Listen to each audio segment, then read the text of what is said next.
Yes, yes, y'all. What's going on, everybody? Yeah, it's the 22 Shots of Moods and Horror, episode 22. Yeah. Oh, Big yeah. 22.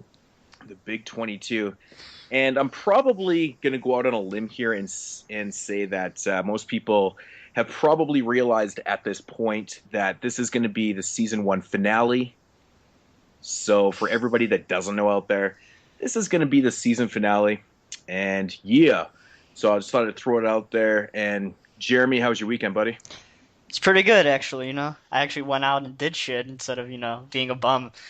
I got a lot of movies this weekend, and I found some pretty awesome scores this weekend. I noticed that you went on a journey though, man. You were like in Milwaukee posting pictures. Yeah, I was like 70 minutes from my house. It's like, but it was worth the drive, at least I didn't fucking waste it, Well, that's good though, man. I mean, I cannot believe that score that you found. And I think it was a Half Price Books. Yeah, it was a Half Price Books. The Evil Dead. Yeah, I was surprised about that. Every time I looked at something, I seen like Cemetery Man. I'm just like, motherfucker, dude. Yeah. Like I'm so jealous when I see those things. That's in the mail going to Dubbies. Man, I go fucking crazy the shit you were finding though, man. There was like definitely a score. I got the Book of the Dead, and then I got another copy of Cemetery Man. I got Campfire Tales. I got Contracted. Got that Memory of the Dead. I got like 6 Blu-rays. And like, yeah, I seen you had a really, really good one in there, Texas Chainsaw. Yeah, Texas Chainsaw. I totally said that's a great movie, dude. Yeah, man. You should have watched my update and you see what I would have said about you in my update. I did not. I was looking at those pictures you was posting in like a half awake, half asleep like days, which I'm still in right now. All this week has just been like a blur to me. I don't even know. I was actually forgetting what day it was at certain moments. Mm-hmm. Well, that leads me into my question. So you have, how was your weekend? I know that you just got promoted at work, so that's fucking hard. That's gnarly. Yeah, that's about the only good thing that's happened this week. I've pretty much had, you got to look at that as a real good thing and just throw out the bad, man. Yeah, well, because I actually was going to quit, and I go into my boss's office, going to put in my 2 weeks notice, and I walk out with a promotion. So that was kind of really odd. That's really the only way to do it though. Yeah. That's the ultimate. Now, did you say you were gonna quit and she gave you the promotion, or you just like? Yeah, it's a he. Oh, it's a he. It's a big, intimidating black man. Oh man. So yeah, I mean, he's actually a really cool guy once you get to know him, but on at first glance he seems kind of intimidating. But that all happened, and every day after work I've been going over Walmart just like begging for something to like be over there, because I've pretty much looked at everything in Walmart. Like on Tuesdays they kind of have some new stuff, and I did see they had a bunch of new steelbooks out, like kind of like those comic ones that they did. Yeah, I have a couple I saw of them. those. Yeah. I was gonna grab the King Kong one because that was like the closest thing to horror, but if it was like $10 I might have, but like 12 something I was just like The King Kong remake. Yeah. Oh man, I hate that fucking movie. I hate that movie with a fucking passion. Hate it. Oh, I saw it in theaters when I was in middle school, and I was sitting there and I just wanted to shoot myself. I was like, this fucking movie's 3 hours long. I'm actually with Jeremy on this such one. a drag. And I was like the only one at the time who was like, this movie fucking sucks. Yeah, I'm with you on that one, man. I saw it in the theater, and I shit you not, halfway through the film, my back was so asleep, I thought I'd become like a quadriplegic, man. I couldn't move.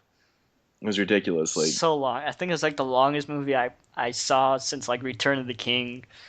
But yeah, that movie came out 10 years ago already. I actually kind of like it. Like I kind of like the King Kong movie. I don't know. It's been a while since I've seen it.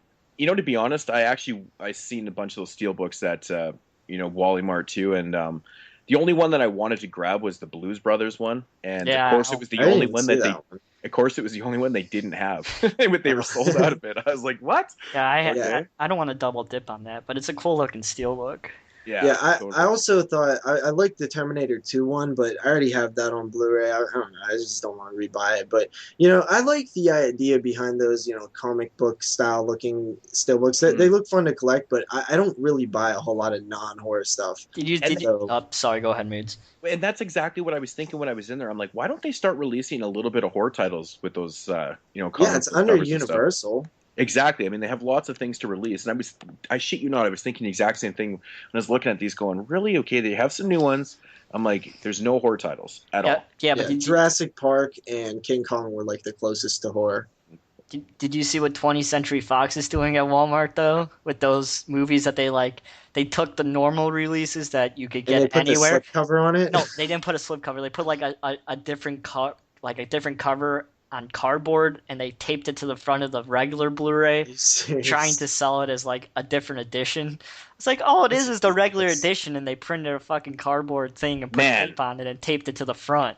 I actually did not see that, and it's a good thing I didn't, because I probably would have started tipping shelves over. Like I'll find a picture. I'll find a picture of them and send it to you guys. It's just like, why the fuck are they doing this? They're ripping people off by just like sticking this fake cover on the front of it. I was also looking at the Godzilla. They had a bunch of different Godzilla double features, and there's so many of them that I didn't care. I don't really care to get those like single editions. So I was looking at them, and I was like, Mechagodzilla and Godzilla SOS or something on a double feature. I was thinking about grabbing some of them, but I was just like, I don't know. I don't even know where to start. So I did grab those Moodz. You know, it's funny actually. I think next pay period I'm gonna go ape shit, and my whole update's gonna be like Godzilla. I want to know if those are on separate Blu-rays. Those double features, are they on one Blu-ray? No, they're on separate discs. That may persuade me then. I actually watched Colin's update, The Deuce Lives, today, and because I knew for a fact that he picked those up, and he was probably going to say that, what the deal was with them, and of course he did, and he said that they're on different Blu-rays, and I was like, oh. That's why I always open up my discs when I show my shit, because it's like, I'm always curious if like movies are on separate discs and stuff like that, because I'm anal about that. I will not buy something if it's multiple movies on one disc. Yeah, well, Blu-ray's a bit different though, because they're so gigantic in space. But I'm with you. I actually used to hate even buying multi-packs in general, but honestly, if there's 2 discs now, I'm kind of starting to like them, because I'm like getting limited on space. Yeah. But like the Hellraiser movies, like I don't want to buy those 4-packs. I bought every movie individually, even though it cost me like $20 more. Well, I would actually hold off on buying any Hellraiser on Blu-ray right now, because I got a possible suspicion that Anchor Bay and Scream Factory might be working together again. Well, I didn't pay much for them anyway. They were like $3 a piece, so. Yeah, of course you didn't, but I did. But they're Echo Bridge titles, so they're cheap everywhere like that. Yeah. Mm-hmm. King Kong and Son of King Kong or Son of Kong or whatever. It was on like a little double pack for like $5. I decided to grab it. So that's pretty much what I did. Those are good movies. Yeah. I've actually never seen the original King Kong. Oh man. Really? That's a disgrace. Yeah, and I actually did shake the case, and I could tell that there was 2 discs in there. So that's actually what the final like decision was for me to actually grab that. That's kind of funny. I didn't realize it until now. I think I only have 2 multi-packs in my collection. I have that one with Brain Scan on it that I bought it just for Brain Scan, and like it has, and I have the Scream Factory ones, the all-night horror. But to be honest, man, like those double features and stuff I think they're just done really well. Mm-hmm. Like, to be honest, like I really like the once again coming back to the TV Terrors by Scream Factory. I don't mind that it's on one disc, because to be quite frank, like if I'm gonna watch one, I'm just gonna watch the other. I was gonna watch both right there, and I didn't have to get up and change. It wasn't the worst thing in the world to me. Mm-hmm. I'm not complaining. I am complaining that no one went out and bought it, so I can't buy it wanting to. Well, actually, we'll get into that a little bit later, but I did find out this Scream Factory actually, the last time I heard them talk, they did say that they had another all-night marathon planned. And this time I heard them in an interview, and they said at this time we have no all-night marathon planned. So something must have changed. Oh, that's not good to know. That's not good. Yeah. I don't think it sold well. That's what you said, right, Moodz? I thought they did, though. The TV Terrors one we didn't sell well, but I thought the other ones did. The 4-packs. Yeah, I thought they did too, actually, but I don't know. I guess if they're not willing to, push forward with one, I guess the sales probably weren't as good as we thought they were, which is unfortunate. But hey, we got 3 new announcements this week, but we'll get into that. Yeah. All right. So, guys, once again, you are tuned in to the 22 Shots and Moods and Horror, and of course this is the season finale. And we wanted to get in and probably, well, not probably, but kind of give you guys, the breakdown of what we're doing until we come back in September. So, yeah. I think that we all kind of, I know you guys do a lot of stuff in the summer. I'm pretty tied down with like a no life situation right now with work and stuff that I really don't have a lot going on this summer. I know you get Moods. You do like tons of shit in the summer. Jeremy, I think you said you do a lot of stuff in the summer. So that was the idea. The week is but like the weekends is like I'm pretty busy during the weekends when we do the show. So that's the thing with me, man. I work all week, and then usually when I get off work on Friday, I head out to the lake every weekend. So trying to make it back for that was not Moods. That was Jeremy. That was actually not me. That made me laugh. But yeah, so I'm usually I'm out of town every weekend, and I just don't feel that we should be rushing things and stuff. So, but we do have what is the date that we're coming back? September 9th. September 7th, I believe, is the Sunday. But that's why we're taking a break. We had this plan. I think it's September 9th. I think it's September 9th, Moods. This has been planned for months probably. We knew that we was ending, and we had Sleepaway Camp in particular as our final show because a kickoff to the summer. Yeah. But what we didn't plan was actually ending the show on the 22nd episode. Yeah, that just happened. And the reason why that happened is because we actually had a couple shows that we ended up not doing. Remember we had the Dr. Fibes. The Dr. Fibes show, and then the Valentine show. We had there's a lost episode in space and time that nobody will ever hear because the recorder malfunctioned. So theoretically, we could actually have 24 episodes if we had done those, or if they had gotten out there. But it turns out that it's the 22nd episode, which I think is quite fitting. Mm-hmm. I think that's actually pretty cool. So, but yeah, and we're definitely coming back. We are coming back. And just to let you guys know, we actually have a lot of things planned for next season. Tons of things, giveaways, awesome different show ideas. Me and Moodz has kicked around some stuff. Yeah, so I think that there's a lot of things that we're gonna work on and stuff, and also the summer was gonna give us some time to kind of basically get refreshed.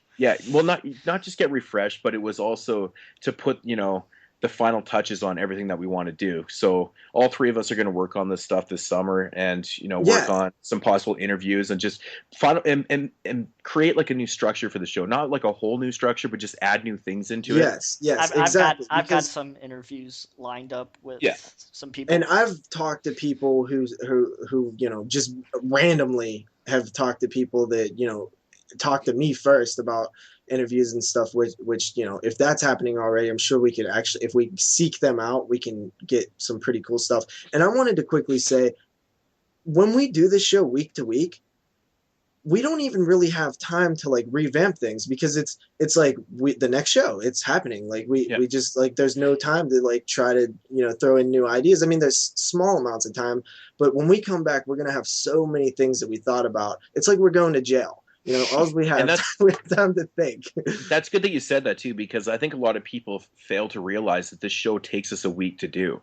We have like all these things that we watch and we talk about, and we go out of our way to watch these things specifically, and it takes pretty much all week to do. Yeah. And like you mentioned, it's hard to read all week.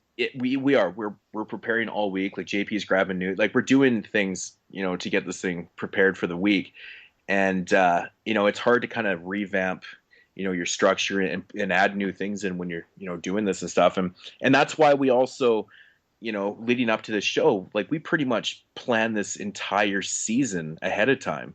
And I think people fail to realize that too. Like we planned out everything. So, and that was due to the fact of, maybe I didn't have a film, or JP didn't have a film, or Jeremy didn't have a film either. So it allows us time and it allowed us time to, get those films in and stuff. Yeah, and last week's episode is a perfect example. Or was it last week's? What we were supposed to do? We were supposed to kill that bitch. Her name is Tormented. That's right. The Dustin Mills film. And of course, due to some shipping issues that ended up working out anyway, but we already switched it. We decided to just randomly go with Mr. Jones because it was readily available at Walmart and everybody could grab it. And there's been a few times where we had to change the episode. I know Jeremy wanted to do Gutter Balls and Hanger, and I got my copy of Gutter Balls and it was thrashed. so I didn't have time to get another copy. We gotta do that show next season, man. So Gutter I forget balls, what we man. replaced it with, but Speaking of Ryan Nicholson, I bet you he would do an interview with us if we asked Ryan. You know, Ryan Nicholson, he's from just by me. Yeah. He's from Victoria and stuff. And speaking of, I just actually ordered Dead Nude Girls off the Plot Digger website. So expensive though, man. I was dying to check it out, and that's the thing. Like, how much did it end up costing you? It was. It's like $30 plus shipping. No, I bought the DVD. It was $19.99 plus $5 shipping in Canada. So. Yeah. Oh, I actually got good shipping for Also, you know, I'm not used to that. A little peek behind the curtain. Like you guys hear us mention that we record these shows late, at least on my coast. Oh, me too. Like right now we're just starting and it's almost midnight. Like, so sometimes I sound extremely tired because I am, and you know, it's just something that we have to deal with. It's an issue, but you know, it's tolerable. We get through it. Moodz is the lucky guy over there. I definitely have the nice end of the stick on this one. Like, it's only 8:45 where I am right now, so you know it's still pretty early. But yeah. So we are definitely coming back. There's without a doubt. We have a plan. We already have ideas. It's, you know, we love doing this. All three of us really love this show, and there's no way I don't see us coming back. No, we'll be back.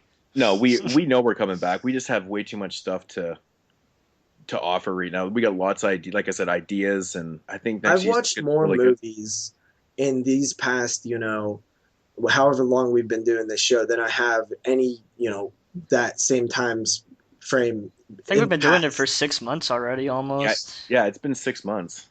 It's crazy. And you know, we kind of just threw this thing together. We really didn't think about like, all right, we're going to have this segment here. Like we did to a certain extent, but really it kind of just all happened. And we kind of tweaked some things along the way. But with all this time, we're going to have even more tweakage going on, and it's going to be like 2.0. It's going to be a great show when we come back.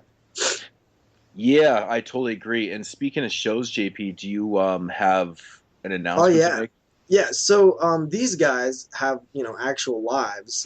Me, I'm just like working nonstop. So while they're gone, I want to continue to talk about films that I've watched. So I'm going to have a little side project while we're taking a break. And I'm thinking it might be bi-weekly. But it's only going to be, you know, an hour long. And if you look at our featured review at the end of the show, every time Mr. Jones or, you know, the woman or whatever we do, the entity, it's kind of like that, but it's 2 films and they have a theme, like New York, where it'll be, you know, New York Ripper and Maniac Cop or something. That's a theme. And then it's called a double shot of horror, and it's 2 reviews. And weekly, I want to have a different co-host on. Maybe Moodz will be there, you know, of course, every once in a while. Jeremy, some other people that I've talked to on YouTube will pop up on there. And, you know, that show will probably start next week or the week after. And, you know, if you're interested, it'll be just like our featured review, no news or anything. It's just, you know, a double feature of 2 films that kind of have some kind of theme. Should be a little bit of fun. And that will stop again in September, or are you going to keep doing it? Yeah, that'll stop when we come back, or, you know, even before. I don't think I can handle doing 2 shows, 2 shows at once. Yeah, it's just a little something I want to do to kind of keep my interest going with, you know, horror films and stuff. Yeah, sounds awesome, man. Yeah. I think it's a great name, Double Shot of Horror. Right? I mean, you know, I mean, come on. 2 reviews, double. I mean, that's perfect. I like that. Right? That's good. Well, that's originally like why I named my channel Double Shot. I had that idea forever, like a double feature, you know. Mm-hmm. And I used to like drinking a lot. Yeah. You got off the booze and went to energy drinks. Yeah, God, just to stay damn awake. You know, like they make fun of me about the energy drink things, but honestly, if I didn't like pop energy drinks all day before the show, I would be dead here, guys. Dead. I would not even be talking. All right. Alrighty. So yeah, I guess we might as well get into the news. JP, is there lots of news this week? Because not really. I didn't really notice a lot myself, but I'm sure you know more than I do. So, anyways, yeah, get into the news. All right, so there really isn't too much news this week. There's some cool stuff here and there, but nothing like major like weeks past.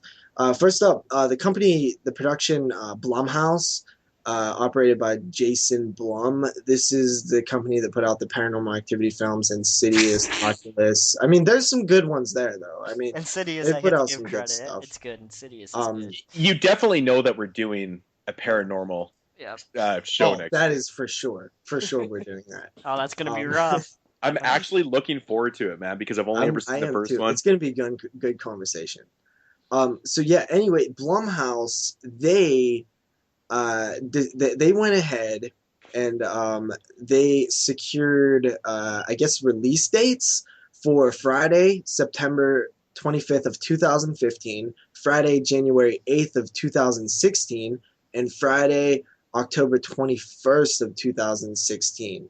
So it seems like there might be like a franchise brewing, or at least they are way ahead of schedule on what they plan on doing if they're already securing release dates for 2 years from now. Maybe it's like Insidious, the sequel to Insidious and Paranormal Activity, but they're not in charge of the Saw series too, are they? No, but they did say that the project's been a press release has had the project titled Untitled Blumhouse Horror 1-3. Okay, so it has to be franchise, maybe. I'm thinking. But who the hell's that ballsy? Unless it's an existing franchise. Yeah, that's a five, ballsy 6, and 7. movie, because you could have like a movie like Creature that totally sucked dick. But don't you just think that's setting yourself up for like so much heartbreak? Though, if you're planning on doing a franchise right off the start and your first film bombs so bad, like what do you do? Like how do you recover from that? You don't. Well, that's what I actually hate when people say they're going to plan a trilogy, because it never happens anymore. Like, it's crazy. You've seen it with Prometheus. You've seen it with, all these other films. They're like, this is going to be the start of Scream 4. Scream 4 was supposed to be the beginning of a brand new trilogy. And as production went along, it's like, well, there's room to continue the story, but we're not sure. Because, they start getting iffy. Do you really want to see another Scream film, JP? Yes, absolutely. Scream 4 was awesome. It was awesome, but it was so much better than Scream 3. But I love the Scream series. It's always the first of the new trilogy is always the best one, and then they get shittier as there's like the Scream movies. Yeah, but then we have like Scream 7 to look forward to. But Saw 7 wasn't the best fucking one. I tried to do a Saw show. You guys turned me down on it. That show would be like 12 hours. Yeah. Anyway, so that's we've spent way too much time on that little ass piece of news. That was a terrible piece of news. I just thought I'd throw it in there. After that, we have Bloody Disgusting kind of reported that a reader emailed them explaining that she recently spoke with one of the actors in Phantasm 5 who revealed, and this is unconfirmed, that it has a Tuesday, October 7th release date. So rumor, this is purely rumor. Somebody said they spoke to somebody and they leaked the information. But you know what? It sounds right? I mean, October 7th, the film's pretty much done. That seems fitting. I would definitely want to see Phantasm in October. It's just a release date. Hell yeah. That's like 4 days after my birthday. That's a good birthday present right there. I'll wait for it, and whenever it comes, it comes. It's not like a shocking rumor or anything like that. No, but I mean, I don't see a point to really make up that rumor, so it seems legit to me. Yeah. I'm sure that it'll probably be a direct-to-video release, wouldn't you think? Yeah, there's no way this is going to make any money in the theaters. Only horror fans would see it. Yeah. Yeah. Yeah, it's too far displaced from... Now, Moodz, do you know... Fourth one. Was all 4 released in the theater, or only like the first 2, or what went on with that? I think they all 4 were actually released. I'm pretty sure all 4 had theatrical releases. Yeah, but like I think this is not terrible. I mean, we've seen it with Curse of Chucky, right? I mean, that was directed video, in the director's care.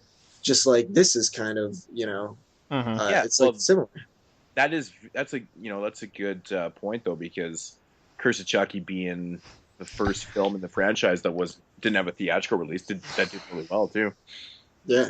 It was actually that is one film that really to this day surprises the shit out of me. I mean, for me, as good as it was good, man. You know, Even the the thing. body doubles of Chucky, it was still good.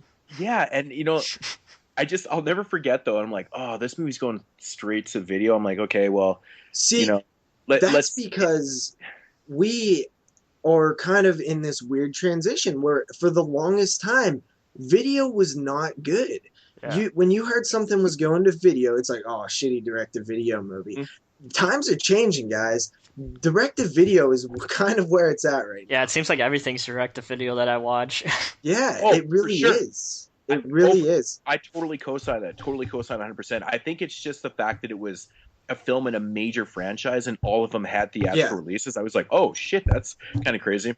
Yeah, I mean, you got to admit, man, you guys grew up in the 90s and like everything was like straight to video in the 90s but it was garbage straight to video. Because they obviously weren't releasing anything in theater in the 90s. You look at this is the perfect, throwback. You look at something like Hellraiser. Hellraiser 4 bombed. So they put it direct to video and we got a string of shitty sequels to the Hellraiser films. Same thing with Children of the Corn. And now it's almost like that's like, because you're right, you look at it, anytime a franchise would leave the theater, obviously that means that it's no longer good enough to be in the theater, but for some reason it's changing and we're starting to see it unfold, and this is kind of the future. I don't think I think a lot more franchises will be heading down this road. I'd be curious to see if that's the case today, because back then they had to print film. And film's a hell of a lot more expensive than putting it on a hard drive and sending it to somebody digitally. But I'm not saying that that's the case, because we're obviously not seeing as many horror films that we did back in the 90s. Like I think Oculus was like the last horror film that was in theaters, and that was like a few months ago already.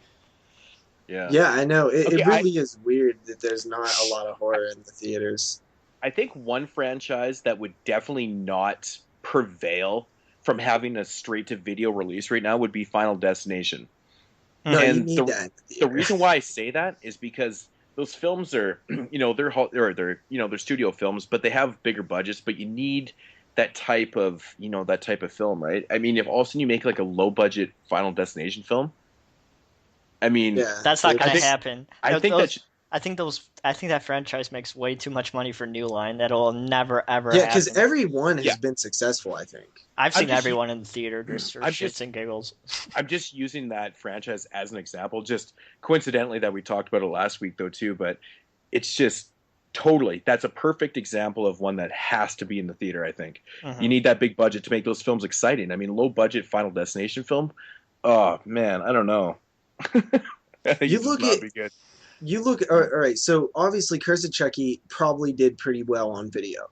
And you look at things that are literally surviving on video, like the Wrong Turn franchise. The first one was theatrical, and it was a huge letdown because, the first Wrong Turn was awesome, but it did not do well. It was underseen in the theater. They throw it on to direct-to-video with Joe Lynch directing the second film, and it does well on video. And then they put out a third one. It's a terrible movie, but people see that Wrong Turn has power behind its name, that people saw that third one. And then now it's just the name alone is pulling people back, and they give a shot to the fourth one, and hey, it's way better than the third one, so I'll try Wrong Turn again. And then 5 comes out, and now they're working on a sixth one. It obviously these things are really successful on video if they keep making them. Mm-hmm. Well, yeah, man. I think that's the reason why we see them so cheap. You could get them so cheap because obviously a lot of people buy them. They obviously printed a lot of copies of them, so like. Yeah, I kind of look forward to that every time I see a Wrong Turn coming out in Wal-marts. They're all in Wal-marts, and you just it's like there's nothing else at Walmart, so I'm like, all right, Wrong Turn 6, I'll check it out. Actually, there's been a lot of good stuff at Walmart lately. I'm surprised. Like I walked down, I'm like, there's a lot of pretty semi-okay independent horror movies at Walmart. See, I've pretty much bought everything that I have in my Walmart that is worth getting, like Alice Kills and stuff. Oh, you need to buy Flu because that movie's fucking awesome. I haven't seen that one's not in my Walmart. My Walmart's like kind of whack. Like I want to had the same titles for months. Like I want to get Scream Park. Like I want to see that movie for some reason, and I've heard it's actually not that shabby. Oh yeah, there it is, Moodz. Yeah, I I want to see that. Yeah, I actually bought Flu at your Walmart, Yeah. and unfortunately, I have not. It's long, so I haven't seen it yet. No, I just haven't gotten around to watch them and just watching everything else. But yeah, my Walmart sucks, dude. I can't vouch for them at all. It's just horrible here. Like, I mean, I walked in there and I saw Godzilla Criterion. I almost shit my pants. I was like, that's like the coolest thing I've ever seen. Did they have it on Blu-ray or just DVD? Just DVD. They never have. Yeah, they never have Blu-rays of anything. Same thing with my Scream Factories. I'll see a Scream Factory in my Walmart, but it will never be the Blu-ray. Like, I seen Day of the Dead when it came out. Yeah, same. I never see the Blu-rays. It's always the DVD, and I won't buy those. Like, I want the Blu-ray, and it sucks because I would just buy my Scream Factories at Walmart if I could. Yeah, me too. So yeah, I mean, that kind of wraps it up on Phantasm 5. That was a good discussion, though. Is that what started that? Yeah. Yeah. We've kind of like evolved as a podcast where one piece of news like triggers like a huge conversation about something else. I like that though, man. I like that. Yeah, it's fun. It really is. Torment. This is a new film acquired by Phase 4 Films. Nice. It's starring Catherine Isabel. That's honestly the only reason I grabbed this piece of news, because I normally don't grab stuff that I've never even heard of. It's just a new film. But if it has something significant like Catherine Isabel, I like her. This is getting a VOD release June 10th. It's from the company that did the Wreck film, I think, at least the first one. Nice. And it's when a family arrives at their remote cabin for a quiet getaway, they find the home vandalized. As they arrive, four psychotic intruders sets the stage, harrowing life or death struggle. This is a home invasion film with Catherine Isabel. Sounds fun. Yeah.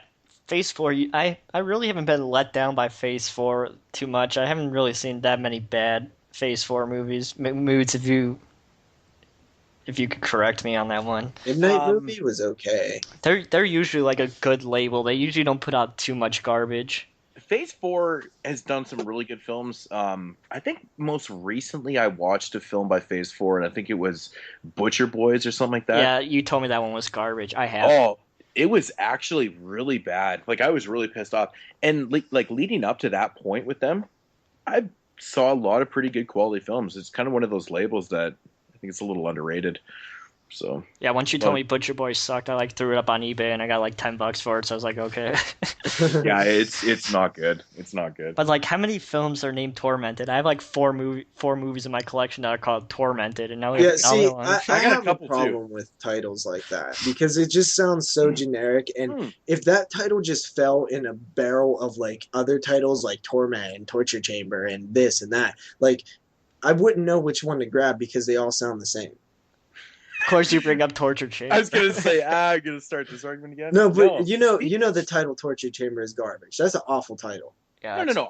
I always said I totally didn't think the title was cool. But okay, speaking of titles, Jugface. Jugface being renamed The Pit. Yeah, and I'm like, are you fucking serious? And this brings. Why did they do that? It's already been released. I know, but is this for foreign? Is this like foreign? Because that happens. But I think it was like a pretty independent release when it got released. Like, it's in all the red boxes, dude. It's pretty. Yeah, but bigger than normal. A whole bunch of other shitty films are in Redbox too, but. Maybe it's a different company that released the film and they released it under the Pit. I don't even really know the whole story, but okay. My point is that there's already a film called The Pit. Yeah, it's the movie that you loved. Yeah, I love The Pit, man. It's such a great film, but I was like, really? It's just, why would you rename it The Pit? Yeah. I don't know. I like Jugface. That's a good title. Yeah, that movie's fucking awesome. It is. I've actually rewatched it, and I've got more of appreciation for it. So I'm sure David's all happy right now. But it did. I liked it the first time I watched it, but the more I watch it, the more I like it. Yeah, that movie's good. Yeah. So you have to watch that movie, JP. It's quite good. Yeah. Very, very intriguing story. Yeah. After that, we have Sci-Fi Channel is doing their own Shark Week. This is going to be nice. To commemorate the upcoming release of Sharknado 2, the second one. So Sci-Fi will be doing a shark-themed week in July 26th to August 2nd. Um, Now, Is it actually called the second one? yeah, it's Sharknado 2, the second one. Now that we're talking about like Hellbound Hellraiser 2. like NATO so like NATO bad. movies, I follow Lloyd Kaufman on Twitter, and he retweeted something today. He's like, somebody's trying to make mesquite NATO, like They a need to do that. like a mosquito tornado. I was like, are you fucking it's Lloyd? getting out of Lloyd, what are you doing, Lloyd? So in this lineup, there's obviously Sharknado and but there's actually the sequel Sharknado 2 and a sequel to Sharktopus. So on July 26th, you got Mega Shark versus Mecha Shark, and then you have Sharkmania. This is on the 27th. This is going to be a kind of like a new countdown, the top 15 biggest, baddest, bloodiest bites, Sharkmania. Oh, come on. Just watch James Rolfe's video, top 40 shark films, and you got enough for... Yeah, of course you're going to have celebrities such as Ian Ziering, Brooke Hogan, Richard Mall, Downtown Julia Brown, and Mark McGrath. Such big celebrities. I can't wait to watch that. McGrath? Are you shitting me? Oh, I don't think it's that guy. It has to be somebody else. But yeah, I mean, big Sci-Fi doing a countdown show. I'm sure it's going to be all filled with their shark movies. Oh, it's pretty awesome, man. How to not do it? Not. And then on July 30th, Sharknado 2 premieres, and then after that, on August 2nd, they have Sharktopus versus Terracuda. You mean it's not Sharknado 3? Sharktopus versus Terracuda. It's a half barracuda, half pterodactyl.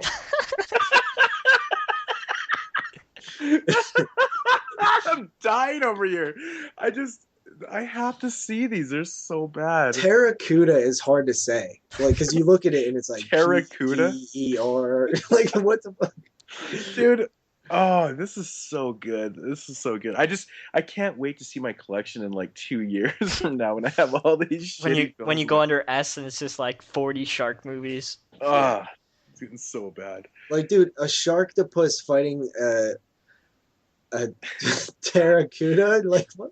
Dude, Sharktopus was so fucking funny. Have you guys seen that movie? Just wait till they do Sharktopus versus Sharknado. Oh, dude, Sharktopus had some of the funniest kills in it, man. Just so outrageous. I honestly can't wait for this. So good. Yeah. So after that, JP not that impressed. He's like, yeah. Yeah, I'm not huge into these. I miss old Sci-Fi. The Sci-Fi used to actually have, put a little heart into their original movies. Not Cube 2. Oh. No comment, JP. I didn't hear what you said. Oh, Cube 2? No, yeah. That was around when they stopped putting heart into their movies. It was so bad. I'm talking about the ones from the late 90s, early 2000s. But anyway, World War Z 2 is happening. Brad Pitt is signed on, and the writer or somebody is or the director is Juan Bayona, the guy who directed The Orphanage. Huh. That movie's underrated, I think. World War Z? No, The Orphanage. The Orphanage. I liked it. I thought it was a bit overrated, to be honest. Yeah. I've heard everybody talk about that one.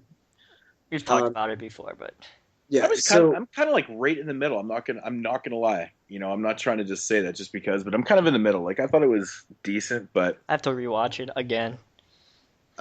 Yeah. So World War Z, I actually didn't mind it too much. I thought it was okay. Mm-hmm. I haven't watched it, so. Yeah. Okay. Well, it was better than I thought it was going to be. That's what I said. And I think that happens. I guess that's a plus. I guess that's a plus. I think that happens a lot with movies. Like, I thought that new Tom Cruise movie was going to be like complete crap, and everyone's been saying like it's actually not that bad. That Edge of Tomorrow movie. Yeah. I mean, with World War Z though, like I remember, when I first heard about it, and then I was like, okay, whatever, big budget. It had such a terrible production. Yeah, big budget fucking zombie film. Like, okay, whatever. And then I heard Brad Pitt was in it. I actually started laughing out loud, like hysterically. I was like, "What? Like, what the fuck is going on here?" And honestly, it wasn't terrible in my opinion, but It had I some think cool sequences, I dude. think other people liked it more than I did. I mean, I didn't like hate the movie at all. Like, I don't know where I'm kind of like right in the middle on this one. I thought there was actually some pretty cool sequences. I thought actually the way the zombies were getting over the wall in that film, I think was it in Israel? I think that's where they were. One of my issues with it is just how everything doesn't feel like. Well, obviously it's so CGI'd, but it's Yeah. not just the look of the CGI. It really does feel like the horde doesn't feel like a organic thing. It just feels like a blob, like a mass. Like I don't know. It doesn't feel like individual. Like there's no individuality to the horde. So you can't pick through and see like all these awesome zombies. It's just like a blur of like flesh and Now, CG. were those zombie? Yeah, I was gonna say, were they CGI? Were they like actual extras? Like, I mean, No, I mean when they were building like basically the ladder of zombies to get over the wall and stuff. I thought that actually was kind of cool, even though it was all CGI and stuff. But yeah. I don't know. It was decent, but to be honest, I think one of my biggest problems with that film is how fucking long it was. Yeah, they did not need to be that long. No, I mean, it was so long. You know how Brad Pitt gets like he's not sure if he got bit or so he like runs up to the bridge. Like I thought that was pretty interesting. I haven't seen that done in a zombie film before. Hmm. But yeah, I'm not like I didn't love it or anything. I just thought it was a lot better than I expected. Yeah.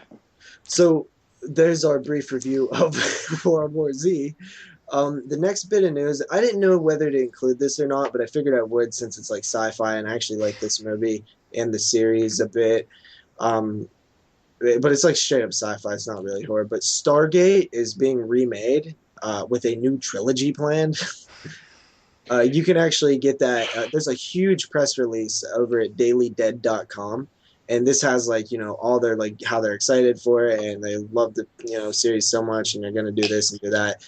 You can read that. I'm not going to go into it because it's not really horror, but I just thought I'd throw that out there.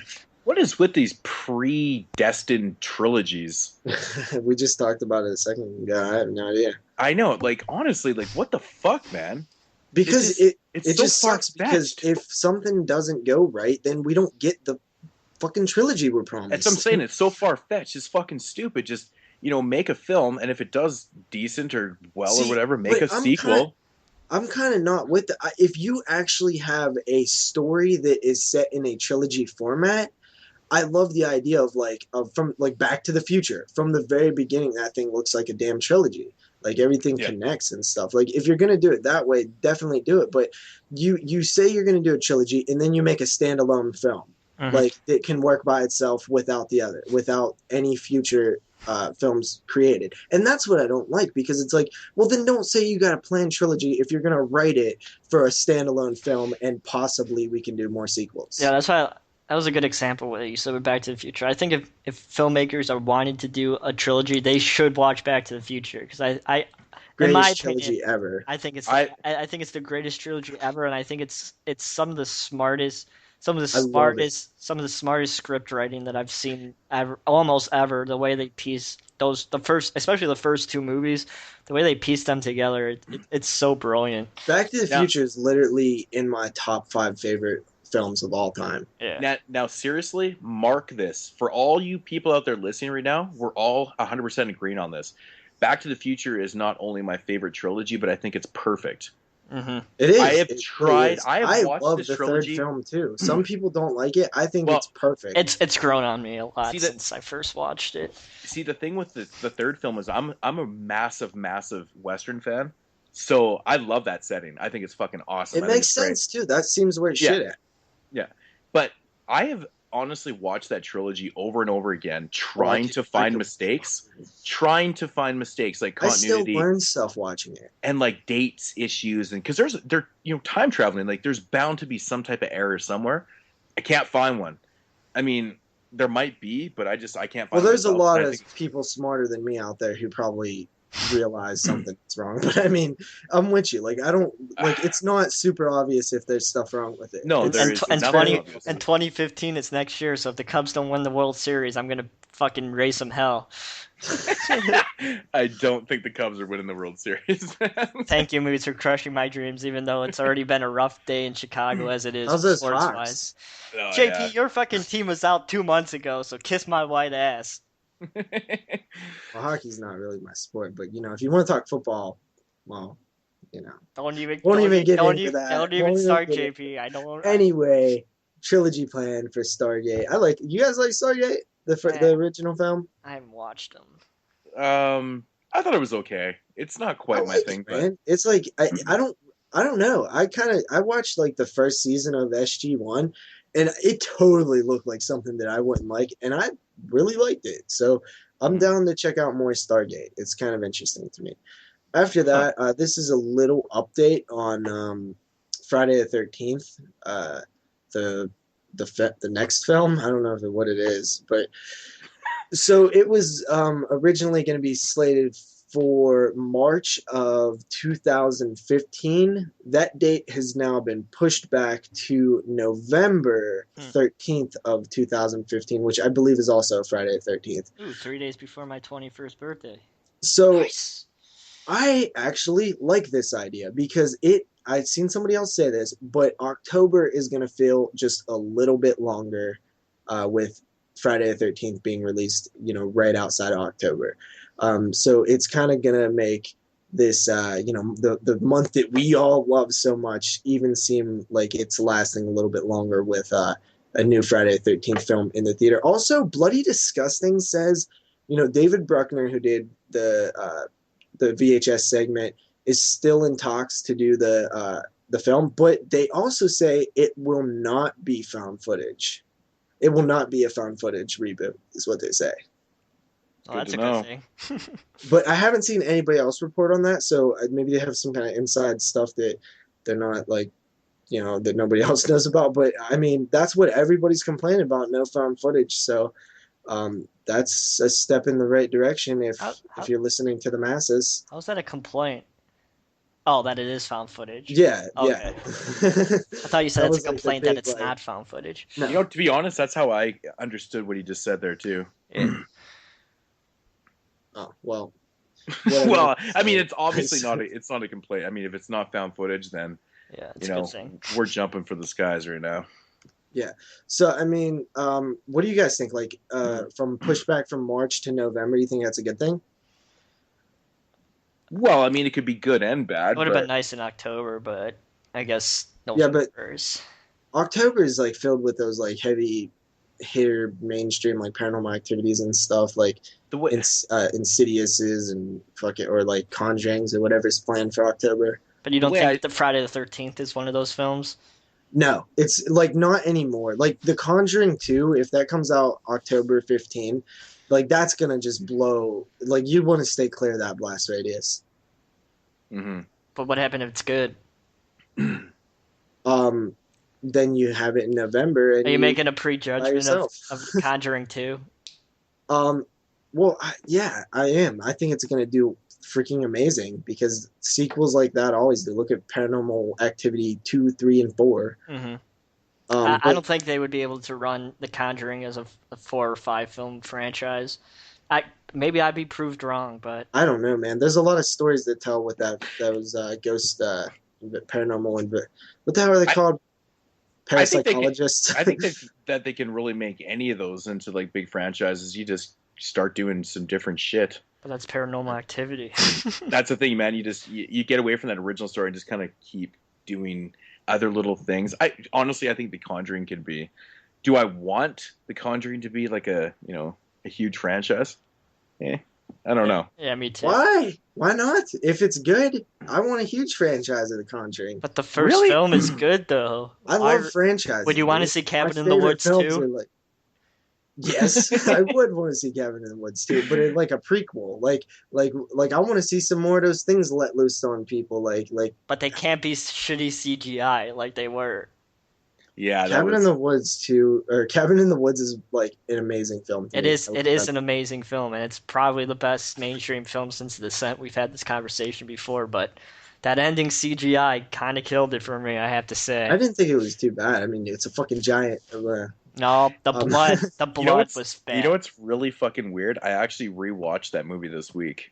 It's Really? so weird that we're actually talking about that right now. Yeah, and I have the same opinions. It's like I think the movie's pretty good. It's pretty fun, and then The the blood. the CGI at the end is like, oh god, it's a big complaint. It's a big complaint. I'm not gonna lie. I don't really remember having a huge like. It's a bit. I haven't watched it since it came out, but I don't remember like having. It's huge almost issues with it. comical to me, to be Yeah, honest. it's bad. It's a fucking comedy. Well, I mean, I don't know. I get I you. don't- I get you.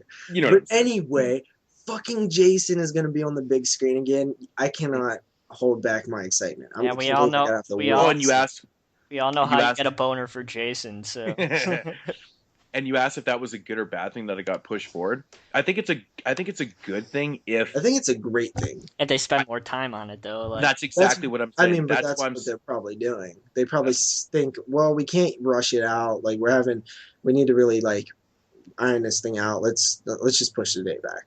well, that's the thing. I when was did you just say like, the TV show was going to come out? Did they not have a date for that? No, it does not have a date, but I think they're in production. I don't know. That's interesting too. It could have something to do with that. Mm-hmm. yeah, I mean, all they can do, by pushing the date forward is work on it more. I mean, I think it's a plus. So Dude, let's do just- it right. Let's do it right, man. And now, I do admit though, coming out in October would have been kind of cool. I know you guys have your thoughts on that, but Yeah. whatever. To me, it doesn't really matter. Well, Yeah, that much. As this long as is they're putting also this what I extra was effort into thinking, it. bro. So, So check it. It's November's getting into winter. What if they're actually gonna do the winter Friday the 13th? What if that's why they pushed it? I don't know. I won't say anything until we get proof that may happen. That's just your speculation. Well, it's just ideas. Mm-hmm. I'm not saying that's what they're doing. I'm just saying like wouldn't Well, wouldn't that have to cause like a whole rewriting of the script if like they were expecting to do it in March and then they're like, not let's do it in really. November. I mean, you just change the setting. It has snow. I don't think it's that easy. I think there'd be like continuity issues down the line in the script if something like takes place in the Oh, lake or dude, you something. can iron that shit out in a month or two. Like they have so long right now. I'm just playing the devil's advocate. Yeah, I get you, but no, I mean, I just love worry the about. winter To be honest, I think the winter idea is actually kind of cool, but at the same time, it brings us back to the the Wrong Turn franchise, and I always kind of like that setting, but it does stick out in the franchise. And the more I watch that film, it's like actually really not that great. But Part 4. yeah, and wrong. It's not.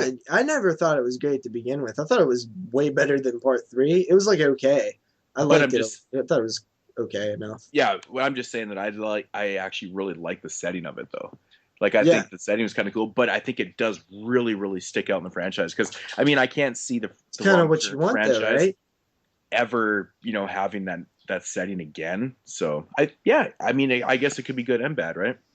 All I know is like no matter what, as long as they don't like send him to space or have him like body hopping, it's gonna be Jason killing motherfuckers on the big screen, guys. Well, like, let's just put isn't that what every Friday the 13th film is? It's Let's put it this Jason way. killing motherfuckers. I saw the last Friday the 13th upscaled on IMAX, and it was fucking epic.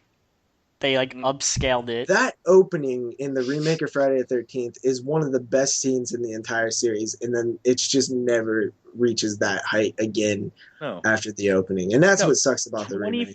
25 minutes before the credits roll in that film. It's fucking unheard of, man. It's crazy. And that's some of the best Friday the 13th we've ever seen, in my opinion. That first 25 minutes. It's definitely the best part of the film, for sure. But I mean, why not have the snowy setting? I mean, shit, dude. We've had the summer setting multiple times. Obviously, we've had Manhattan. we've taken it to Manhattan. We've been in space. We've had body jumping Jason, which I guess the setting doesn't really matter for that. But why not? The setting was awesome in Jason Goes to Hell, man. I love the setting in Jason Goes to Hell. The diner when he fucking bashes a woman's face. Man, I you love the really whole. love Jason Goes to Hell, man. You talking I about love this them last all, dude. 2 weeks? I love them all. It's my favorite franchise. Friday the 13th is just. I love every one of them. Really, Like I haven't Jason noticed. X, I don't like love, but I still have a love for it. That face bashing scene in that movie always makes me laugh. Man, I'm just like I'm just so happy that it's even being talked about. Who knows if we'll actually get this film ever? Yeah. But as long as it's being talked about, is better than it not being talked about. Mm-hmm. So yeah, after that, Singori, what the hell's her name? Singori Weaver. Yeah. Mm-hmm. She Sigourney was Weaver. Sigourney what the hell ever. Dude, just say suck my horny wiener. Okay. She was interviewed, and says that there's an interview. I'm not going to read through the interview, but she said she was open to doing an Alien 5. Just Really? Yeah. Wow. Don't be Star Wars, please. Star Wars? Do we really need Alien 5? Sure, why not? I'm always down for a sequel, dude. But it's been fucking how long did Alien 3 since Alien 3 came out? Well, what about Alien 4? Resurrection. Fuck Resurrection. I've never even seen it. I'm not a huge fan of the Alien franchise. I like Alien. Yes, we all know, JP. You've been wanting to do an Alien show since day one. Yeah, because I have the damn box set that I never watched.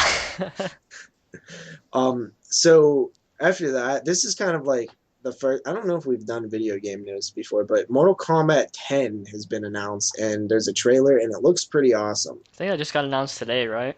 Yeah, it's pretty decent. And man, dude, I always get so excited to play Mortal Kombat, and then I play it for like 2 weeks, and I'm like, it's just not the same. The last game was good, though. It was. You could play as Freddy. It was fucking awesome. The story mode was so good awesome. in the last game. I loved it. Yeah, and you could play as Freddy. Yeah, which it's Jackie Earl Haley Freddy, so I wasn't too stoked about that. Yeah. Oh, for real? Yeah. Yeah. Ugh. Not cool. Because it's a Warner Brothers property. Yeah. Yeah. Game. Yeah, makes sense. Yeah. So yeah, check out the trailer. It's awesome looking. Yeah. After that, this is kind of some DVD releases. Slaughter Hotel from 1971 is being put out by Rare Video USA, and it's an Italian horror film. Was that the movie Scotty was talking about today, Moodz, that he watched and he said it was like fucking horrendously bad?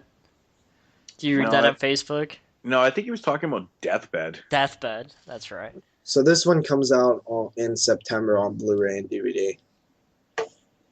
Cool. That's actually very cool. And then Wolf Creek 2 will be available on Blu-ray and DVD June 24th. So we were just talking about that before the cast. It's $8.99 on Amazon right now. Really? Holy on shit. Blu-ray? No, DVD. Oh, No. I don't really. I don't buy. We're like, really? Oh. Yeah, I don't really buy new films on DVD anymore. If it's new, I usually go for the blue. Hey, I'll pick it up for $1.50. I know I'll see it there. Oculus comes out August 5th from 20th Century Fox on Blu-ray and DVD. I'm very curious about that movie. I did not get a chance to see it in theaters, but I thought Absentia, is that how you pronounce the music, is pretty good. Absentia, yeah. Yeah. It was good. Yeah, Oculus I've kind of been curious about too. So after that, finally, Scream Factory, some Scream Factory stuff. 1972 and 1973's Tales from the Crypt and Vault of Horror will be coming out on a 2-disc. I don't know if it's 2-disc, but it's a double feature. Blu-ray. I highly doubt it's going to be double. Yeah, I don't think it'll be. Yeah, double. probably not. I mean, they might do the DVD combo though. You know? Yeah, probably. And Vault of Horror will actually be presented in its uncut format, so that's pretty cool. The DVD that was released here was not uncut. I'm really curious to know what was cut out of that. It movie. was. I hear it's very minor stuff, but still, cut. It's kind of cool. I'll do that for Stepfather and Prom Night. I'm so excited. Moodz actually called this one a while ago. He said, that he bets they release those two films in a double feature. So I actually was about to pick them up on the DVD for $7 or so, and I was like, you know what? I'm just gonna hold off. Maybe Moodz is right. I'm glad I did that because now Never seen them, but I will when they get released on Blu-ray. Mm-hmm. Yeah, that's cool. I actually called one for once. Yeah, and then 1985's The Doctor and the Devils. This is I don't know anything about this film. Mel Brooks is in it. If it's the same film I looked up, I think Timothy Dalton's in it. He was actually a 2-time Bond. Yeah, he's like in it. It's like a mid '80s film, and I've never seen it, so I don't really know much about it. Excited about that one then, huh? Because Totally, you kind of like the ones that you haven't seen. Yeah, I love when they release a film that I've never seen. So they actually announced this on the Killer POV podcast, which I've actually heard Scream Factory on there before, and they usually drop a lot of nuggets on there. This time they didn't really drop too much, but I highly recommend that podcast. It's really good. It's from people like in the industry, people that write for Fangoria and Fairnet and stuff. They're the ones doing the podcast, so it's really professional and shit. But anyway, they did say something that I found interesting that I haven't heard anybody talk about because it's very brief. They mention it. They said when they went to do the Halloween box set, they talked to Miramax, and they Dimension Miramax, and tried to get the rights to the later Halloween films. I think there's 3 of them, 6, 7, and 8, I believe. Yep. So when they did that, they actually was trying to get the rights to a different I assume franchise, because they said for a box set they have planned for later, and they ended up getting the Halloween rights while doing that. So there's another box set probably planned that is those Miramax Dimension films. So I'm thinking probably Hellraiser, right? Or Children of the Corn. Yeah, but I mean Hellraiser. I think it would more likely a little step up from. I know, but I'm just saying, Yeah, JB, it could happen. I would probably go out on a limb and say, yeah, Hellraiser would be the one. Yeah. I mean, if they're going, they want to go big here. I mean, you got like 9 films, and they're all shit do it up properly. First 4. But okay, let me. I would love to see this box set too. Like all the movies come in a cube. No, in a huge ass like pinhead. Well, I guess in a cube too would actually make more sense, because if you wanted all the Blu-rays to be like in their own cases and stuff, that would make a lot more sense. Just have like this massive cube, like the zombie head, but with Hellraiser with Pinhead. Yeah, or like yeah. That's what I was originally getting at. Just having all the films in Pinhead's head would be super cool. That would be a cool piece. I don't know if I'm weird or something, but I don't like those kind of box sets. I don't like the ones that are like statues of things and stuff. I've never really liked those. The sphere thing is awesome. The cube thing I like, but if it's like a bust or like a head or a sculpture or something, I never like those for some reason. It always fetch money down the line, so.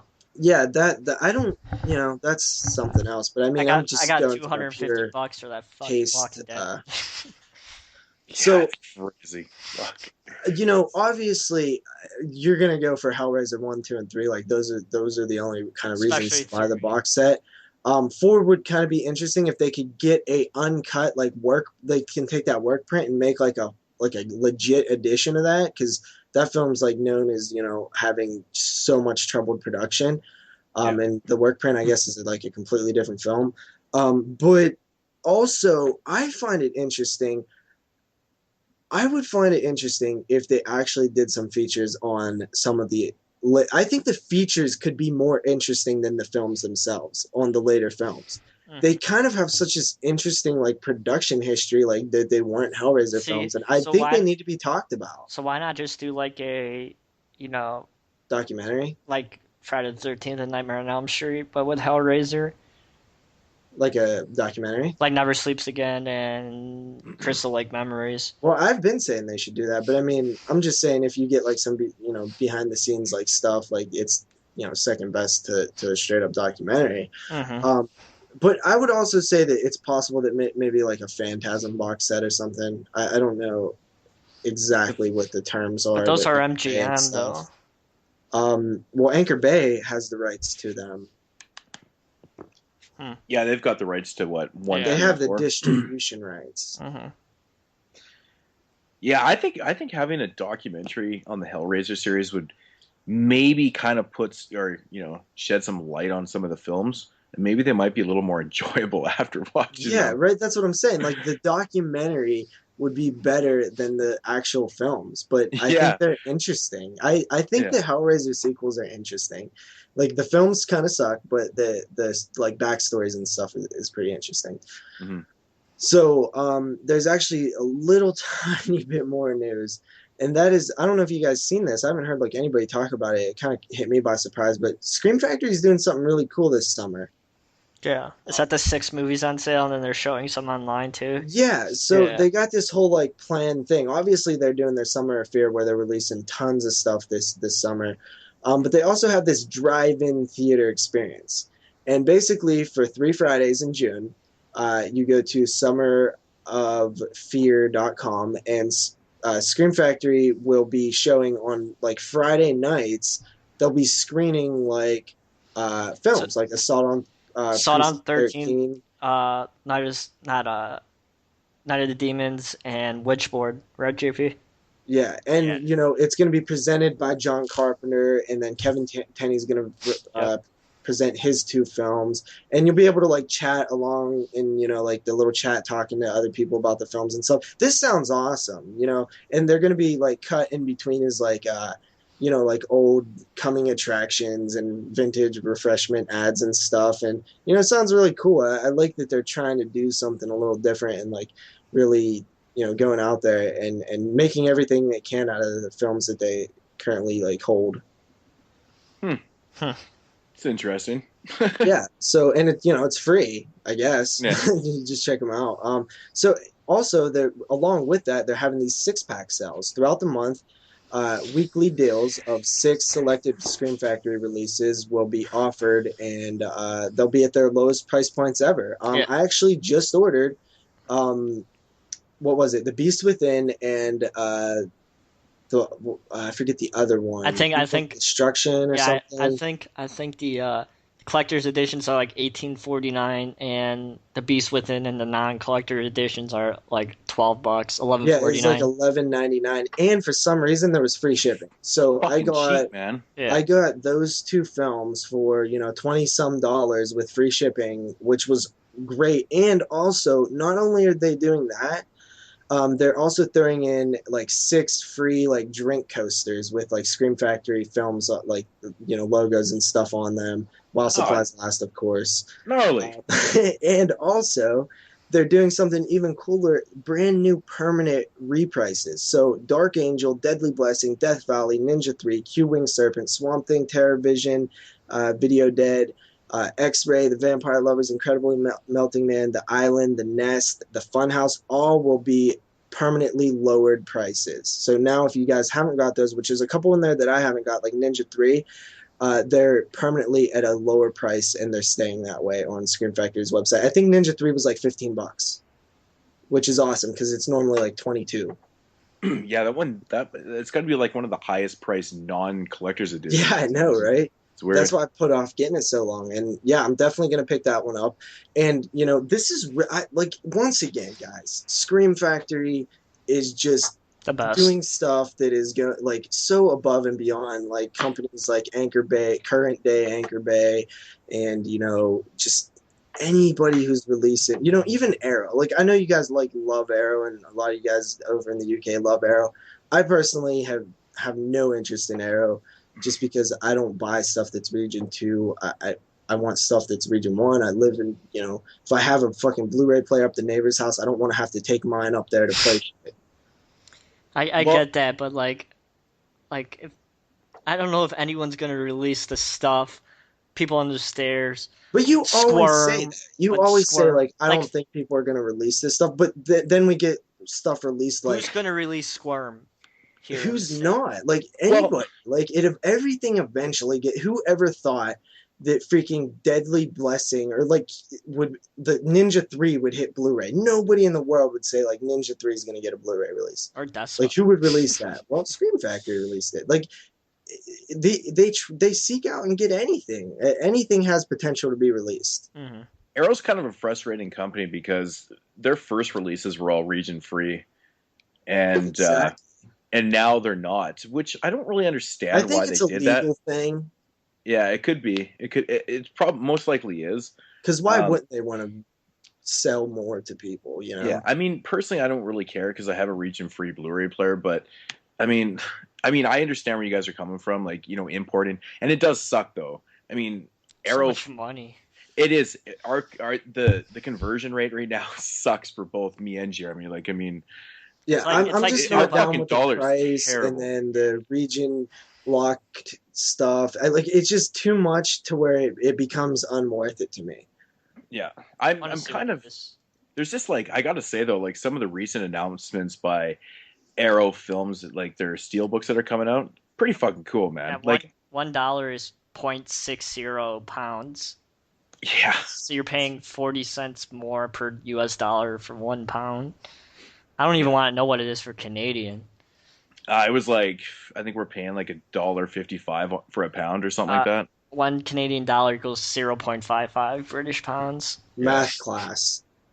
Yeah, Yeah. $1.55 for 1 pound. It's fucking Yeah. terrible. But I mean, I gotta admit though, like some of the recent steel books though, Killer Clowns from Outer Space, I pretty much have to grab that, man. It's fucking I just awesome. absolutely, when I say I have no interest, the closest I've ever had to having interest was Texas Chainsaw 2.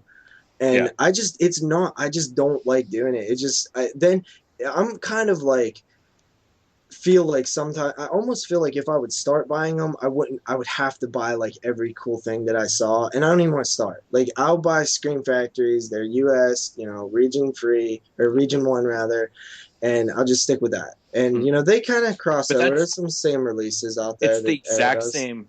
It's the exact same thing that like I've had a lot of people from the UK even said like, what the fuck is with Scream Factory not being all region and stuff, and It has to be. I guess it works. I guess it works both ways, right? So I don't even have that many imports in my collection. Like I have like the Possession, which of course is getting a Region 1 awesome release, but I'm not going to spend fucking $40 See? on it. But well, that's what I'm saying. That's like the digibook. Have you seen 64. the Mondo Vision, like the full fucking pack? Oh, dude, It's 64 crazy. bucks. It's huge. It's like a massive set, man. It's like so cool. I just saw Tom show it. Yeah, did you order it, Moodz, or no? No, I'm gonna order it next pay period.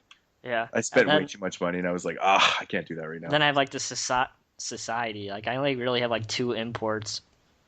Yeah, but So, really quickly to wrap this news segment up, I also found out that Scream Factory actually can release Universal titles like Christine, Candyman. like Christine.